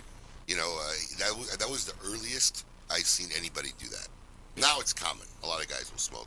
You'll see them post pics of other brands. But that's the truth of the situation. I mean, right? You want to try different stuff. I just want to be part of your humidor. Yeah. I mean, if you have a humidor with stock with just one brand, you're missing out. Oh, yeah. You're missing out. Doesn't work. It doesn't work. Some days you feel like something different. That Sometimes, is some correct. days you feel like a nut. Ask Sometimes you Nat don't. Nat Sherman. They'll tell you it didn't work. There you go. You know, for the longest time, that's not a dig. Were you laughing? It's a fact. Adam's laughing. Nat Sherman for years only sold Nat Sherman cigars, and it didn't work. And they slowly started bringing in General and So some other stuff. their store in Manhattan only has, well, at least when I had been there, it's only Nat Sherman. They don't have other brands in there. Unless they changed it, that is not correct. That is not correct currently. Huh. Yeah. I have to remember now because I've been in that store many times. Did you go upstairs? No. Yeah, that's where they keep all the most other cigars. Yeah. I did not know I that. haven't been there forever. Actually, I take it back. I don't even think they're still in the building that I used to go to. I think they are. It's No, the building they with the big moved. They clock had in to front. move. They're on Madison No, Avenue. They redid the entire front face like Is that what 4 it or is? 5 years ago. Okay, so they're still in the same Oh place? yeah, they're still in the same. I swear. I think they own that the building. Nat Sherman townhouse. They will never get rid of that. Yeah, that they- was part of the assets. They own that building. That was one of the big assets in the sale too. When Sherman sold to Altria. Yeah. A building like that on Madison Avenue could be worth hundreds of millions of dollars. I just mean, thought it's- they had moved. I think they Somebody own else it. must have moved. But yeah, I mean, the upstairs is where they would, like, when I used to go there, they had the General and I got it. Ashley You and know, other it's been products. so long. I haven't been Yeah. been there. It Next doesn't time I work. go to Manhattan. It's hard. It's hard. Yeah. The only time I ever see that work is like if you're going down to Perdomo's offices and you're in his lounge. and Right, his humidor, okay. It's all his product because he's not making a living selling those cigars Or there. in Ybor City, the places that roll there, they usually just have their cigars, I think. But that's like a tiny little, shop. Yeah. And I've that's seen that. that's a novelty of I'm walking into a place that rolled their own cigars and I'm Right. going to buy this Maduro, this Habano, Yeah, they got whatever. like one employee, Yeah. 2 employees in the room. Yeah, There's a it's bigger not- one where I'm trying to get them on the show, actually. You know, you do your job. I'm trying, but that's one of the larger ones there. Anyway, with that said, it's a good business sense to know that you're not going to be the only one in the humidor. So, getting the cigar into people's hands is the hardest part. Being confident I in guess. the product and just saying, hey, give me a chance to. I want to be part of your go-to rotation. That's all. Yeah. Keep smoking the other stuff, and more so because a lot of the competitors, quote unquote, are my friends. I know a lot of those people, Yeah. so I have no problem coming out on Facebook smoking. Right. And Espinosa, because I like Eric. You know You what do? I mean? I like Jack Toronto. I do. I think he's on next week, is he? He is coming on next week. Oh, boy. I'm so upset that I'm not going to be here though because I'm so happy. I've been smoking a lot of Espinosa lately. I don't know why. I like it. You've But... been living the nug life. Oh, lately. and so my go between Laranja He can't do and Nugs. He can't do the 100 milligram. It's too much for Polly. I actually like the taste of the 20 milligram better, to be honest. But I was scared that the 100 milligram I didn't smoke 100 Nugs yet. was gonna. It doesn't do much different than what the 20 milligram does. But I like the Nugs. I have a couple of them in my humidor right now. But I've been switching between Nugs and Laranja. You hear that, Risty? You gotta get Paul one of those girly tank tops you got. Hey, he sent you one, didn't he? Brandy's got it. I sent him a picture. Oh, He you didn't sent one post for it my- online. He sent one for my wife. Well, you can't post pictures of my wife easily online without. She doesn't like it. No. Have you ever noticed there's pictures of me and my kids mostly? Yeah, I always think that like maybe It's you not leave we're her. leaving her I out. thought you leave her out. No. She doesn't want Didn't them? you see the post where I took a picture when we were going to the Kiss concert? The face she made. I said, "This is why I don't take pictures." Like she was. I have to go back and look. Oh yeah. Well, it might have been just a what do you call it, a story? So it might not be there anymore. But yeah, it was a picture of me and another couple, and we were going there. We're all happy. My wife's looking in the corner like face of death, man, because I squeezed her in the Why photo. does she? She's gorgeous, your wife. Do I look like a psychologist? Do I look like I specialize in psychotherapy? All right. You know, ask her. See how I'm that afraid works out? to ask See her. how Yeah, that what are works you, out for crazy, you? man? Yeah. Because guess what, Paul? Brandy gonna cut a bitch. I feel You like gonna be Brandy that likes me because she doesn't really know me. Brandy She's just very nice to me. Brandy likes anybody she's not married to. Hell yes! So anyway, Lewis, we need to do an interview with her. Yeah. Oh my God, would she come on? I don't know. I'm gonna ask her. Okay. Oh, Go ahead, boy. continue, Adam, with your question. So, Lewis, I had said we were going to come back to the PCA, and obviously there was a lot of controversy surrounding all of it this year. Yeah. Now, as a smaller boutique company, now, how did you feel about the overall name change, or just how the overall aspect of the PCA this year? How was the actual show for you this year? Because we've gotten a lot of different responses from a lot of different It manufacturers. depends who you ask, right? So for me, it's like running your first race. It was my personal best. I'd never had a booth there. I've been going to the show itself for 15 years or so, or 20 years. Right. With, my And this was father. the first year you had a booth? Yeah. Wow. How big did you go? 20 by 30. It was a 600 square foot booth. We had Wow. the overhead sign. We went. You went It all was out. standalone, independent. Yeah, I've been reluctant to have a little 10 by 10 by the food court, and you're an afterthought. So either you go big or you go home. And year one, we launched in April. The IPCPR, PCA, whatever it's called now, was in July. So we walked around. Year two, we walked around, and because we have friends in the industry, we're holding meetings at other people's booths. Sure. You can't keep doing that. No. You start losing credibility, and you start pissing people off. Right. So then year three, we got to do this. So how do we do it? I thought we did it right. And we were in a great position, a great location, right behind the Perdomo booth, as a matter of fact, right next to it. Quesada was on one side. Espinosa was right off to the left as well. So, I mean, we did well. So it was a positive experience for you. It was a great experience. Now, understand. Was it a financially sound experience? Well, you know what? I lost money, but I knew that going into it. However, I had a number in my head as to what the losses were going to be, and we exceeded that. We did better than what I thought. So I look at it as. Do you feel the loss of an money investment. is justifiable? That's a great question. You know what? My gut tells me over time, guys at his level, maybe even a little bit bigger, are just going to end up getting to the point where they're just going to say it's not worth it anymore. It's just not justifiable. You know what, Abe? If you ask me this question next year, then I'd have a better answer. So right now, I looked at it as first time experience, and it was an investment, right? And we still got some business out of it because I was there. So I sort of got to calculate what extra business It's we like got. the first time having sex, you really don't realize how bad it was. That's it. That's exactly it. Exactly it. Right, you like Yeah, that but analogy? he's got residual business now after this. So after a year of meeting new, Yeah, But next year, I don't know if it's going to warrant the right. expense. The new business is small every year, right? The new business, right? You're going to get business, but he's already got 170 customers that he's going to sell to anyway. So how many new customers is he going to get, and how much does that expenditure correlate to that, right? Correct. And can that be spent better in acquiring double the amount of new customers? So I have a feeling that, especially at his level, and even bigger than his level, guys even halfway up the chain say they're just going to come to.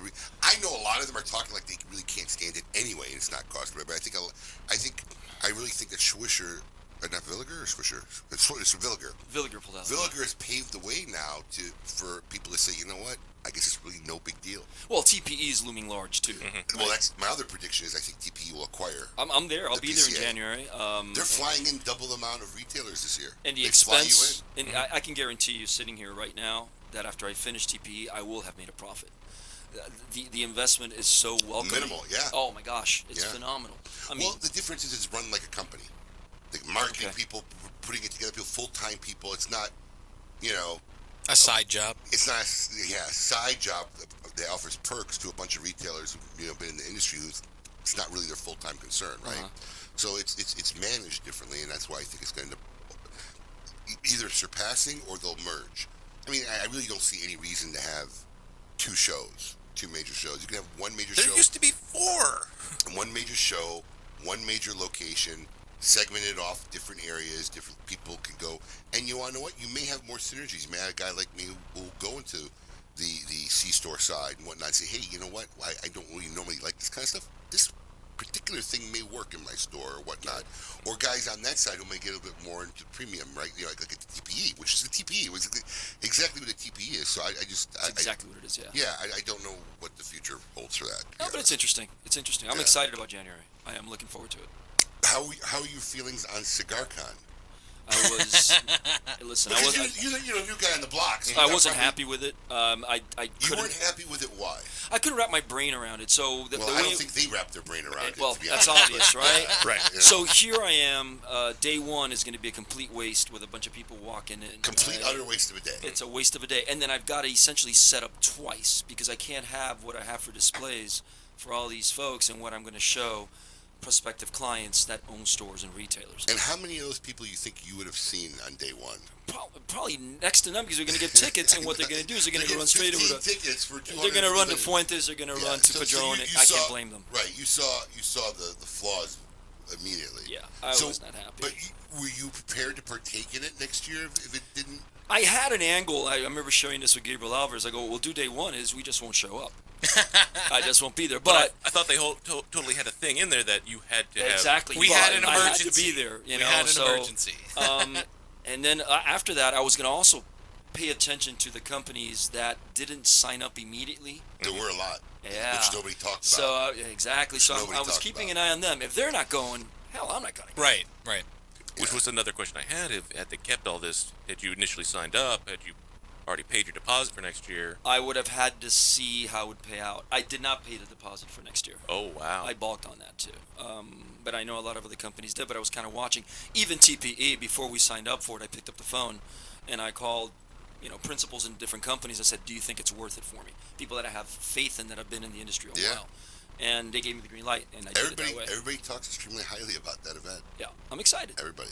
I'm excited. Yeah, we've had a bunch of guys come on recently talking about it. I had never heard about recently publicly, but I've always heard the talk for 4, 5, 6 years. Last 3 years mostly, I guess. In fact, that might be a good get. Paul, try to get the heads of the TPE. Yeah. Yes. Put that on That's a your good list. idea. How do we not get them on yet? Yes, Paul. In fact, we know somebody very good over there. Do we? All right, Yeah. send me the contact and I'll take... Dawn's there. Yep. They stole the best person from the PCA and hired her. Why are you looking at Adam? Did he have a thing? No. Adam dealt with Dawn a lot. He knew who I was talking about. That's why I knew he has a crush on her? No. Oh. I knew you had no idea who I was talking about. But I knew exactly. We know Dawn over there in Shipley. I'd probably be happy to get somebody on top of TPE. She'll be I'll happily speak pick to up the Dawn. phone. You got her number? I'd like to ask them how many bags of popcorn they sat and ate as they watched the flames burn down on CigarCon. See how honest they'll be. Absolutely. That'll be a great thing to have. That'll be a great conversation. Dawn, you'll be hearing from me soon. I doubt she's listening, sometime but today. give her a call. Why wouldn't she be listening? I don't know. Just probably busy. I never see her in the group. Yeah. All right. Anyway, we're going to take a short break. When we come back, we'll have more with Lewis, and we'll see who belongs And to Coop will be Cigar calling. Insane Asylum. And Coop's calling in. All right. Keep it lit. You're listening to KMA Talk Radio. Follow us on Facebook and Twitter. We're on Instagram too. Yes, it's mandatory. Hi, this is Nish Patel from Rocky Patel Premium Cigars. I want to introduce you guys out to our Old World Reserve Corojo made in a Honduran facility. What a beautiful medium-bodied cigar. When you light it up, it's got a gorgeous white ash, and you get that sweetness from that delicious Corojo wrapper, a little bit of spice, and a lot of nuttiness. Go to your local brick and mortar, check out the Old World Reserve Corojo. You will not be disappointed. Again, what a delicious cigar. A Toscano cigar is the perfect combination of American and Italian craftsmanship. Made with American and Italian dark-fired cured tobacco, Toscano cigars are produced by hand by the cigar rollers of Lucca, Italy. Smoking a Toscano helps you escape from the real world for those few perfect minutes, like when you're sitting at home on a terrace after a long day's work, pondering life and how beautiful things are. A Toscano cigar can take you back through over 200 years of history and elegance. There's only one Toscano. Available worldwide, Toscano is now available at your local premium cigar retailer. Hello, this is Glenn Case, owner of Christoph Cigars. Smoking a cigar is all part of the experience.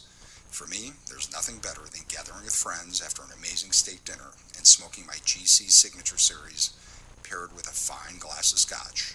Good conversation and a few laughs is always better when smoking Christoph. Start enriching your downtime. Go to Christoph.com and click on the Discover Your Christoph tab to find the Christoph cigars that are right for you. Upgrade your downtime with Christoph. Dunbarton Tobacco and Trust and its master ligador, Steve Saka, is crafting the very finest cigars available today. One such brand is his Todos los Dias. This liga is very smooth with tastes of dark chocolate and figs, with a nice sweet chili pepper that escalates in warmth as you smoke it. On the palate, it feels like a medium-bodied smoke, but it's lying to you, as the cigar is quite strong. From the first puff, there's no doubt of the origin of Todos los Dias, or that it's intended solely for the seasoned cigar smoker. Viva Nicaragua. With over 20 years in the cigar industry, Eric Espinoza has done it all. He began in retail, became a sales manager, developed and owns his own brands, and today is internationally known as a manufacturer of top-quality premium cigars. Nothing gives Eric more pleasure than to be able to make his own cigars for consumers worldwide to enjoy. Experience cigars made in the Espinoza way. La Ranja Reserva, Murcielago, 601, and Espinosa Habano, and Connecticut. For more information, visit EspinozaCigars.com. Hey, fools, how about a game of Cutthroat? Your funeral. That's my kind of game. Arnold, I hope your pool playing is better than your choice of cigars. Here, try this Rick Loose cigar. You're gonna need all the help you could get. Hey, don't be stingy. Let me get one of those. Rick Loose. Wow, that's a good smoke. Now I can bring my A game. Hey, I think you should stick with that Rick Loose cigar and work on your B game because you don't have an A game, and I know a little something about games. Boom. Hey, sucker, go buy yourself a Rick Loose cigar and do it today. Awarded the 2014 Nicaraguan Cigar of the Year with numerous 90-plus ratings, the Perdomo 20th Anniversary Cigar celebrates Tabacalera Perdomo's 20 years as one of Nicaragua's largest premium cigar manufacturers. Using only the highest priming tobaccos grown exclusively by the Perdomo family, the 20th Anniversary Cigar has a tremendous profile with layer upon layer of rich, elegant, complex flavors. Visit your nearest authorized tobacconist today and experience the masterful blend of these Nicaraguan puros. Now available in extremely limited edition pyramid size in sun-grown or Maduro. Great and fun times are always made better with great food. Come experience the new menu by Rum Shack at the world-famous Spearmint Rhino in West Palm Beach, featuring exciting new and delicious offerings. Experience their 1-pound New York strip steak special for just under $15 daily until 10 p.m. Enjoy a fine lunch without breaking your wallet every Tuesday and Saturday from their $7 lunch menu. No matter the time or day, the kitchen is open till close at Spearmint Rhino, West Palm Beach. Welcome back. You're listening to KMA Talk Radio. Follow us on Facebook and Twitter. We're on Instagram too. Yes, it's mandatory.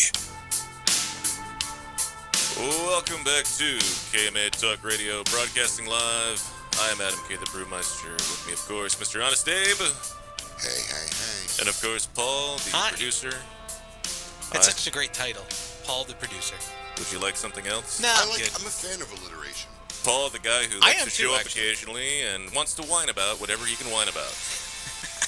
How was that? Pretty much sounds like Paul. Anyway, it's time for the Scoop with Coop. Hey, yo, what's my theme music? The Scoop with Coop. Breaking industry news. Hear it first on KMA Talk Radio and cigar-coop.com. On the line from Tar Heel Country, Mr. William Cooper. Coopaloop, what is going on? Hey guys, hey Luis, how's it going today? How are you, Coop? Good to Doing good, doing hearing good. From you. So, Coop, what is going on in the cigar world this week? We didn't get a chance to talk about this last week, but there was a big announcement in the world of acquisitions in that Scandinavian Tobacco Group announced they're going to be acquiring Royal Agio cigars. And that's right, you weren't on last week. Yeah, that's right. You were on last week, what? I wasn't on last week. You weren't on. Yes, yes. Who's on first? But this is a big announcement here because Royal Agio really is it's a larger company. They have a big presence in Europe. They're big in the machine-made space. But it's gotten a lot of notoriety among cigar enthusiasts here because of the Balmoral brands, which are their premium line.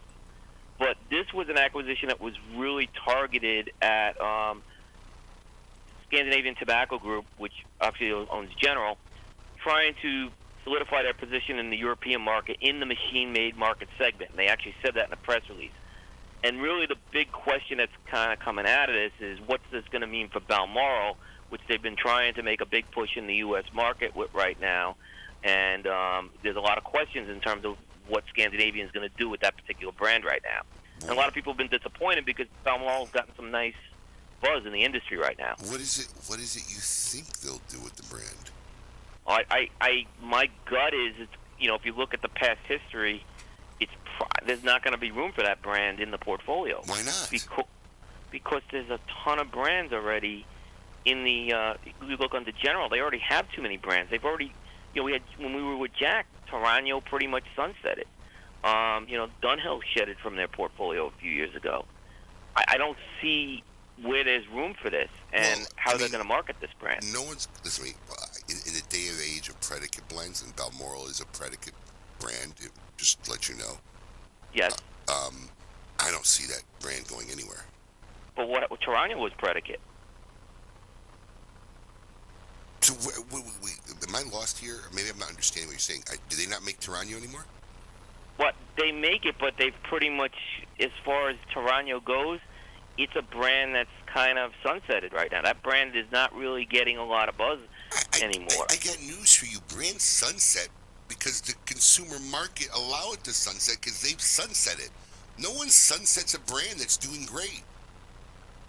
But they could, like you were just saying earlier, when talking to Luis, those blends could become something else technically. Now that's a possibility, but that's not why the acquisition happened. Yeah, they didn't get this acquisition to push Balmoral in the U.S. Yeah, I understand that, and I understand it's a side note, but I don't think anything's going to happen to the brand. I think the brand's just going to go in the portfolio. I don't think General or Altus or any of these guys ever worry about how expansive their portfolio is. I think it's irrelevant to them. They just don't put the effort or the marketing in brands that don't hold, but especially with something like Balmoral or Tarano, it's never going to go nowhere. I mean, unless you tell me as a retailer I can't pick up the phone, call General, and order whatever Tarano I want, what's the problem? I don't understand. I agree with you, but like you just said, are they going to put the marketing and the effort into doing that? I understand. If they're not, that means no one's buying it anyway. I still don't see where there's a concern. Balmoral's not going to go anywhere. I'm going to order it whenever I want it, and if they're not marketing it or pushing it or putting the effort that maybe Agio was doing on their own, well, it's because they don't have to. If the brand was viable and all this effort that they have put into it for the last year had some sustenance, they'd continue to do it. But I don't think the brand's going anywhere. I think if there's Balmoral fans out there, a year from now you'll be able to get whatever Balmoral you're pretty much getting now for the most part. Do you see them investing in that brand and growing it like they've been trying to do the past few years? I don't know if they're going to invest in that because I don't look at their numbers. I don't have the bottom line on what the viability of the brand is and how much effort they put into it and how the segment's either grown or dropped. So I don't know, but it won't go nowhere. Listen, these people have rollers. Factories have rollers. They got to stay busy. You can't just send them home. So it's, the production may go down on it, but if the production's going down on it, it means ultimately, listen, I got news for you at the end of the day. There's only one thing that dictates what cigars people's making, and that's you guys, the consumers, the end consumer. Right. That's true. You guys have the ultimate say. I don't care what unless you're insane, or unless you're Fuente and just want to do charity work and, making cigars and selling cigars, in my opinion, is not like their primary thing, right? Did you say that out loud? I did. I mean, look, it's the truth. I mean, I'm not trying to lie. I'm not trying to put them down, but I just don't think that's the direction of where that family's things are now. Now, I know the daughter's been getting very involved in it, but Carlito's always been very passionate about charity, right? And doing things for charity and developing that country and leaving a legacy behind. I just got a shipment from him yesterday that I had to ship out for a charitable organization that we deal with every year. That's what I'm saying. So I'm not saying that sales is not their primary thing, right? Because look, I mean, I'll say it. There's no reason 20 years later that Opus X just can't be a product that sits on cigar shelves all year long. There's no reason. Agree. I mean, there's no reason. Anybody who knows anybody in this industry will tell you that there's not one legitimate reason why shelves just can't have it as a regular line all year long on my shelf, right? So that being said, as a manufacturer, do you agree? I don't want to put Come him on on, the spot. go ahead. You're a Dominican manufacturer. Do you agree? I don't want to be I wasn't going to put him on the spot. I'll plead the fifth on that. Good man. Good man. But Adam started pointing. I'm like, nah, I'm not going to ask him. Come on. So there's no point in it. So if your ultimate goal as a manufacturer is to sell cigars and deliver products to consumers who want them, ultimately the consumers dictate what they're going to make. And that's pretty much standard for, I'd say, 99.9% of any manufacturer in this industry. Are you making cigars that nobody wants to buy? No. I mean, it's just common sense. So, I didn't mean to poo-poo on your news story. I just didn't understand. No, that's what we have. We have the engaging conversation here. Yeah, I just didn't understand what the concern was. I just didn't see. Well, I mean, that Balmoral concern's out there. I mean, whether, like I said, it's out there. Well, Honest Abe will tell you all that it's pretty much unfounded in my opinion. What's next? People will be relieved. What else we got going on this week? Yes, everyone sleep better at night tonight. Don't worry, Balmoral's not going anywhere. It'll still be there according to Honest Abe. What other news story can Abe squash for you? I don't know. This one will be pretty interesting. I don't know if you can squash this one, but you mentioned Espinosa. There is some new line extensions coming out to 3 of their lines.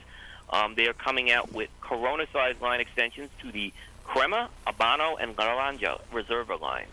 So it's a 5x42 size they're adding to each of those lines. It's kind of a size that Espinosa really hasn't done a lot with the Corona size in their portfolio, so they're kind of rounding out, the portfolio, so to speak. At least it's not a Lancero, I was saying. So those should be hitting the stores this month. Wow.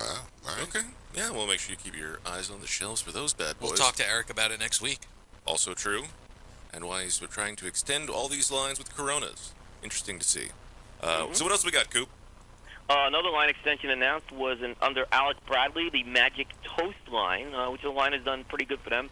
They've announced a new 4.5x60 size known as the Chunk. And that's going to be the fourth size in the Magic Toast line, which was one of the lines, like I said, it was one of the better lines that came out from Alec Bradley in terms of it was received very well. That's scheduled to hit stores in November. With that new size, and it's the fourth size you'll see in the Magic Toast line. Okay. All right. Well, we will keep our eyes out on that. Anything else we got going on this week?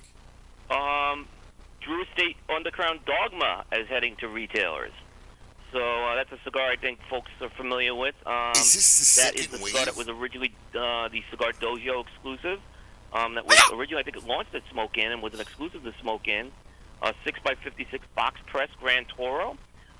Size based on the Undercrown Viva blend, and last year Drew Estate brought back the Dogma as a national release to its Drew Diplomat retailers, and from what it appears now, it's going to be an annual release going forward. Coop, Abe has a question. That has now hit the shelves. Is this the second phase of its release? Because it was originally released at the Rocky Mountain Cigar Festival. And then, we had an allotment that was released. And I thought it was supposed to have been released like a week after that. Is this like the first wave of Dogma going out? I think what they did, Abe, and this is, you said, is there was some soft launches made to some folks, but the national rollout was over the last week where the Drew Diplomat retailers received their allotment. But I think there was a softer launch in the weeks before that. Got it. All right. Yep. So I know the retailers first. I know several retailers received their first shipments. Drew Estate officially, press release-wise, announced that those shipments were occurring. So basically, we're special. Well, we're special. Yeah. Yes. Understood. So what's coming up this week on cigar-coop.com? So a couple of things. First, on the review front, I'll be reviewing the Aroa Dark by Christian Aroa, so that's going to be coming up. And on the primetime front, Lars Teetons is going to be our guest on Thursday. Oh, dude, what a pull. Wow. We'll see what happens. It's going to be an interesting interview, I can tell you that. Come on, Paul. Is it a call-in? Yeah. It's a Skype, right? It's a remote. It's going to be, we're going to be using the video platform. He's not going to be live, but we did request his guitar. So we'll see what happens. I may have to make sure I'm tuning in for that one. Mm-hmm. Probably it's going to be unpredictable. I think that's very much an accurate representation. Coop, as always, thank you for the wonderful work you do. Make sure you check out cigar-coop.com for all the latest news, reviews, and high-quality reporting on what's going on in the cigar world. Take care, everyone. All right, that's William Cooper from the Tar Heel State, getting us all the best stuff we had going. All right. Oh, man. It's interesting, obviously, I wanted to go back to the Scandinavian and the Balmoral and the Royal Agio.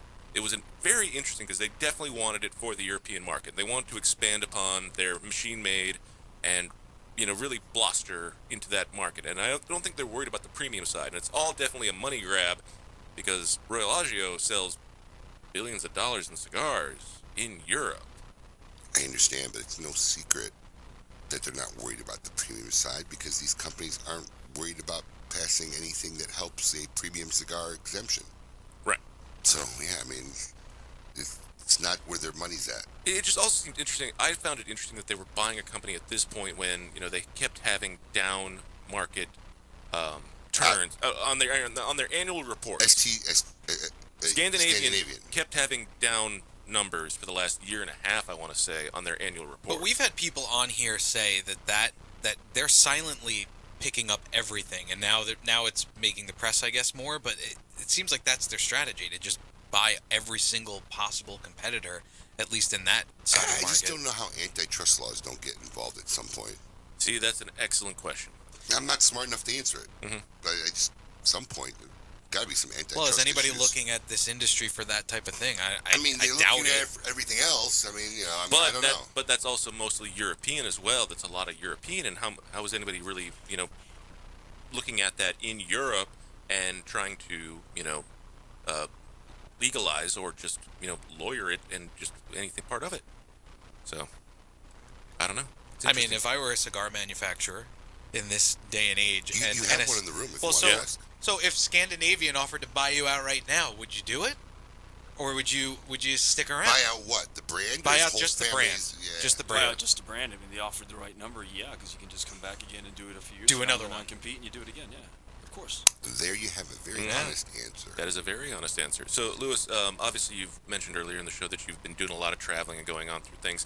What is your schedule going forward? How are you in the next couple of weeks? You got any place you're going to be you want to tell our listeners for? Sure. I mean, well, not that they can join me. Next week I'm going to be in Dominican Republic at the factory. I come back, then I'm here again. And then I will be in Denver, Colorado, and then Albuquerque, New Mexico. Oh, wow, Albuquerque. Albuquerque for We the don't hear a lot of I Balloon like Festival. Albuquerque. You go to the Balloon Festival? Yeah, we are. One of my mentors, Sal Fontana, God rest his soul. Oh, you've talked about this, yeah. Took me to my first and only ever hot air balloon festival. It was the October before we got married, the following year, and it was awesome. He had a friend out there who had a big connection with Wells Fargo, so we're in the Wells Fargo tent area. Sure.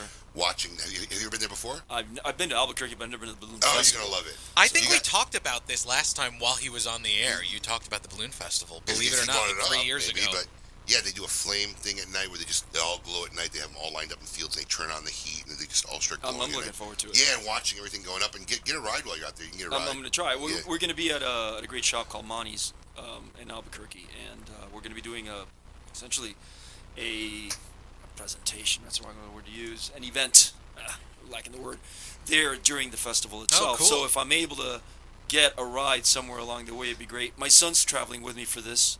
So I'm excited about that. Which is another thing I wanted to ask you about, because, your kids are 21, 20. Are you encouraging them, or do they have any interest in the business, or have they strayed away? Or are they trying to find their own path? They have to find their own path, first of all. In my house, you can't just put all your eggs in this basket. I think we may have talked about this last time, but probably. The idea being, I don't know how long this will last, what I'm doing for a living, right? Because there's all these obstacles now, and we're lepers, and we can't smoke anywhere, and so forth and so on. So my son is in his third year of accounting at FIU. My daughter wants to go to law school. She's in her second year now of undergrad. So the idea being, my daughter has no interest. My son does. And he does work with me part-time. He was with me at the IPCPR, working the booth. He's going to travel with me, let's say, to this Denver and Albuquerque visit. So he straddles that with school, but he's got to finish school. If he wants to become a CPA, cross that hurdle, jump over that hurdle. You get established. You want to do what I'm doing, come on in. But that's your insurance policy. Right. I need him to have it. And my daughter, the same thing. She may not want to do it, let's say, down the line. She goes, you know what, Dad, I want to do this. Fine, if I'm still around. Knock on wood, or for Mike or whatnot. But, but the truth of the matter is, you need something to fall back on. You need something. Always. Something. Whether it's a degree or a skill, I mean, I don't really care. A trade doesn't matter. Yep. But, yeah. I didn't think that far ahead. Yeah, obviously. I work here. I want to go back to something. You rode in a hot air balloon, Abe?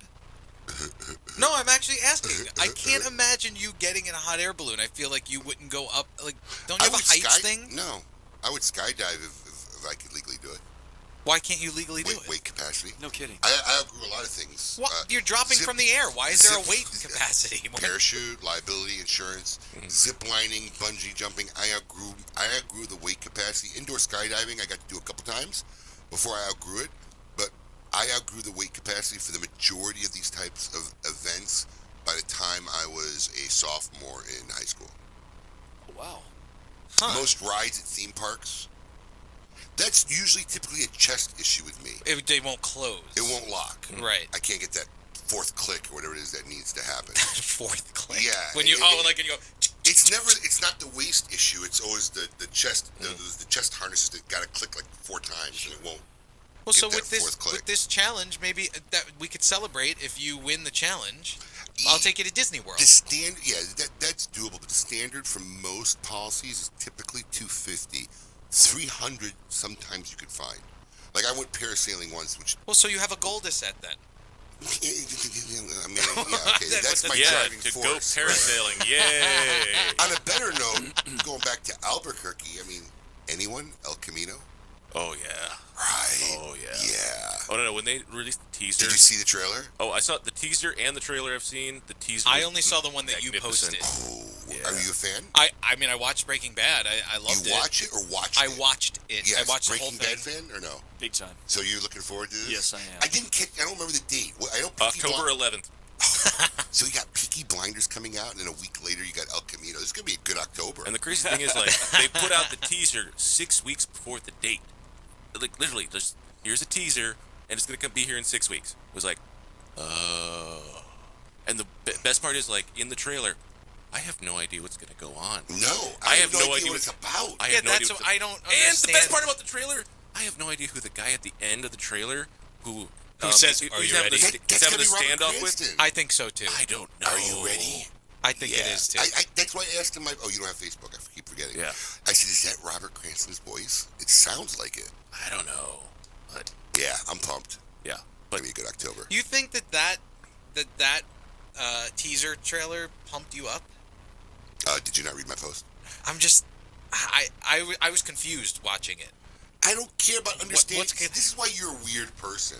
Who cares about understanding the trailer? You'll understand the hour and a half. It didn't make me want to watch it. Really? I mean, I'm going to watch it. Are you kidding me? You are weird. No.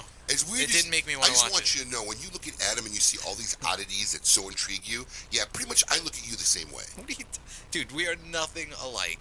No offense to Adam, but Adam is an anomaly, and there may never be another one like just him. Just because you're nothing alike doesn't make you equally as odd. I didn't. I mean, I'm excited for it. I'm excited for it. I want to see it. I did not think that was the greatest trailer in the world. Sorry. No. The teaser was the best because it was just Skinny Pete sitting there going, I don't know if he's going west, east, if he's going to the moon or whatever. But even if it wasn't, guess what? After what they did to him, I still wouldn't tell you where Jesse Pinkman is. Wait, I didn't see that. I saw the other one that you posted on the KMA page. It didn't make a difference, dude. Everybody's excited about it. That trailer did not make you not want to be excited. It didn't do anything for me to push me. Kind of like a lot of things in life. Anyway, let's see this week who belongs in a Cigar Insane Asylum. Welcome to the Cigar Asylum. Did you know I'm utterly insane? We all go a little mad sometimes. Where logic and reason cease to exist. This week, who belongs in a Cigar Insane Asylum, brought to you by CLE and Asylum Cigars.